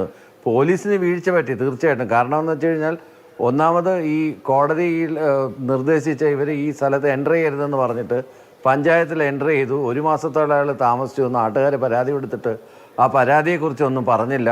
ഇങ്ങനെ പല വിഷയങ്ങളിൽ പോലീസിന് ഗുരുതരമായ വീഴ്ചയാണ് പറ്റിയിട്ടുള്ളത്. അത് കാണുമ്പോൾ തന്നെ ഇനി ഇതുപോലുള്ള സംഭവങ്ങൾ നടക്കാതിരിക്കാനുള്ള ശ്രമങ്ങളാണ് നമ്മൾ നടത്തേണ്ടത്. അല്ലെങ്കിൽ ഒന്നീ പോലീസ് സേനയിലുള്ള ആളുകൾക്ക് ഇതിനുള്ള ട്രെയിനിങ് കൊടുക്കണം. ഇത്തരം വ്യക്തികളെ ഐഡൻറ്റിഫൈ ചെയ്യാനും ഇത്തരം ആളുകളുടെ ട്രേ കണ്ടെത്താനുമുള്ള ഒരു ട്രെയിനിങ്, പൂർണ്ണമായിട്ടുള്ള ഒരു ട്രെയിനിങ് നല്ല രീതിയിൽ കൊടുത്തെങ്കിൽ മാത്രമേ ആ ഒരു ആംഗിളിലൂടെ നമ്മൾ പരിശോധിക്കേണ്ടിയിരിക്കുന്നു. നമ്മൾ സൈബർ ഡ്രോം ഉണ്ടാക്കുന്നുണ്ട്, സൈബർ കുറ്റവാളികൾ മൊബൈൽ ഫോൺ വഴിയൊക്കെ പെട്ടെന്ന് തന്നെ പിടിക്കുന്നുണ്ട്. അതുവരെ മനസ്സിലാക്കിയിട്ടാണ് മൊബൈൽ ഫോൺ വരെ ഇയാൾ നശിപ്പിച്ച് കളഞ്ഞിട്ട് പോയത്. എന്നിട്ട് ഉള്ള ഒരു സിമ്മ് സുഹൃത്തിന് മണികണ്ഠനെ ഏൽപ്പിച്ചിട്ടാണ് ഇയാൾ വന്നത്. ഈ തോട്ടത്തിൽ ജോലി ചെയ്തിരുന്ന മണികണ്ഠൻ, അവിടെ വാച്ചറായിരുന്ന മണികണ്ഠനെ ഏൽപ്പിച്ചിട്ടാണ് വന്നത്. അപ്പോൾ ഈ വഴിതിരിച്ചു വിടാനുള്ളൊരു ത്വര, അതിനോടൊപ്പം തന്നെ ഉള്ള തെളിവുകൾ നശിപ്പിക്കാനുള്ളൊരു ത്വര, അതുപോലെ അതിൻ്റെ കൂടെ ഈ സംശയങ്ങളും ഇയാളുടെ ഈ മന്ത്രവാദ പശ്ചാത്തലവും ഇതെല്ലാം കൂടെ ആകെപ്പെടെ കൂലങ്കഷമായിട്ടൊരു കേസാണ് ഇയാളുടെ കേസ്. ഇയാൾ ആദ്യത്തെ കേസിൽ കൊലപാതകം നടത്തിയതിന് ശേഷം ഏതാണ്ട് 3-4 ദിവസം പട്ടിണി കിടന്നിട്ടാണ് അതിനുശേഷമാണ് ഇയാളെ പിടികൂടാൻ കഴിഞ്ഞത്. അതുപോലെ തന്നെ ഇയാൾക്ക് ദിവസങ്ങളോളം സർവൈവ് ചെയ്യാനുള്ള സർവൈവൽ ഇൻസ്റ്റിങ്ക്റ്റ് വളരെ കൂടുതലായിരിക്കും. കാടിനകത്ത് താമസിക്കാൻ ഇയാൾക്ക് വ്യക്തമായിട്ടുള്ളൊരു ധാരണയുണ്ടാവും. അതുകൊണ്ട് പോലീസ് എത്രയും പെട്ടെന്ന് പിടിച്ചില്ല എന്നുണ്ടെങ്കിൽ വലിയ ബുദ്ധിമുട്ടായിരിക്കും ഇയാളെ കണ്ടെത്തുക എന്നുള്ളതാണ്. ഇയാൾ പല രീതികളിൽ വേഷം മാറുകയും മറ്റ് പല സ്ഥലങ്ങളിൽ പോയി താമസിക്കുകയും ആദ്യത്തെ ഈ തിരക്കും ബഹളവും എല്ലാം കഴിയുമ്പോഴത്തേക്കും പിന്നീട് രക്ഷപ്പെടും. അപ്പോൾ അത്തരത്തിലുള്ള പഴുതുകളാണ് നമ്മൾ അടയ്ക്കേണ്ടത്. അത്തരത്തിലുള്ള പഴുതുകൾ അടച്ചാൽ മാത്രമേ ഈ പ്രതിയെ കൃത്യമായിട്ട് നിയമത്തിൻ്റെ മുന്നിൽ കൊണ്ടുവരാൻ പറ്റൂ. നിയമത്തിൻ്റെ മുന്നിൽ കൊണ്ടുവരുമ്പോൾ തന്നെ നമ്മൾ തിരുവനന്തപുരത്തൊക്കെ ഒരു ചൊല്ലുണ്ട്. ഇവിടുത്തെ ഒരു പ്രശസ്ത അഭിഭാഷകൻ പണ്ടുള്ളവർ പറയുന്നതാണ്, മള്ളൂർ ഗോവിന്ദപിള്ള എന്ന് പറഞ്ഞു. മള്ളൂർ ഗോവിന്ദപിള്ളയും 2 പറ്റുചീട്ടും കുറേ പണവും ഉണ്ടെങ്കിൽ ഏത് കൊലപാതകയ്ക്കും ജയിലിൽ നിന്ന് ഇറങ്ങാം. അങ്ങനെ ഒരു സിസ്റ്റം ആയിപ്പോയി നമ്മുടെ സിസ്റ്റം. എന്ത് കുറ്റം ചെയ്താലും അവർക്ക് നല്ല വക്കീലും നല്ല രീതിയിലുള്ള വാദമുഖങ്ങളും അവതരിപ്പിക്കാൻ പറ്റുമെങ്കിൽ പ്രോസിക്യൂഷനെയും പരാജയപ്പെടുത്താം. അതുവഴി സുഖമായിട്ട് ഇവർക്ക് സ്കോട്ട് ഫ്രീ ആയിട്ട് ഇറങ്ങി വരാൻ പറ്റുന്ന ഒരു സാഹചര്യം. അതൊരിക്കലും ഇത്തരത്തിലുള്ള കൊലപാതകൾക്ക് അനുവദിക്കാൻ പാടില്ല.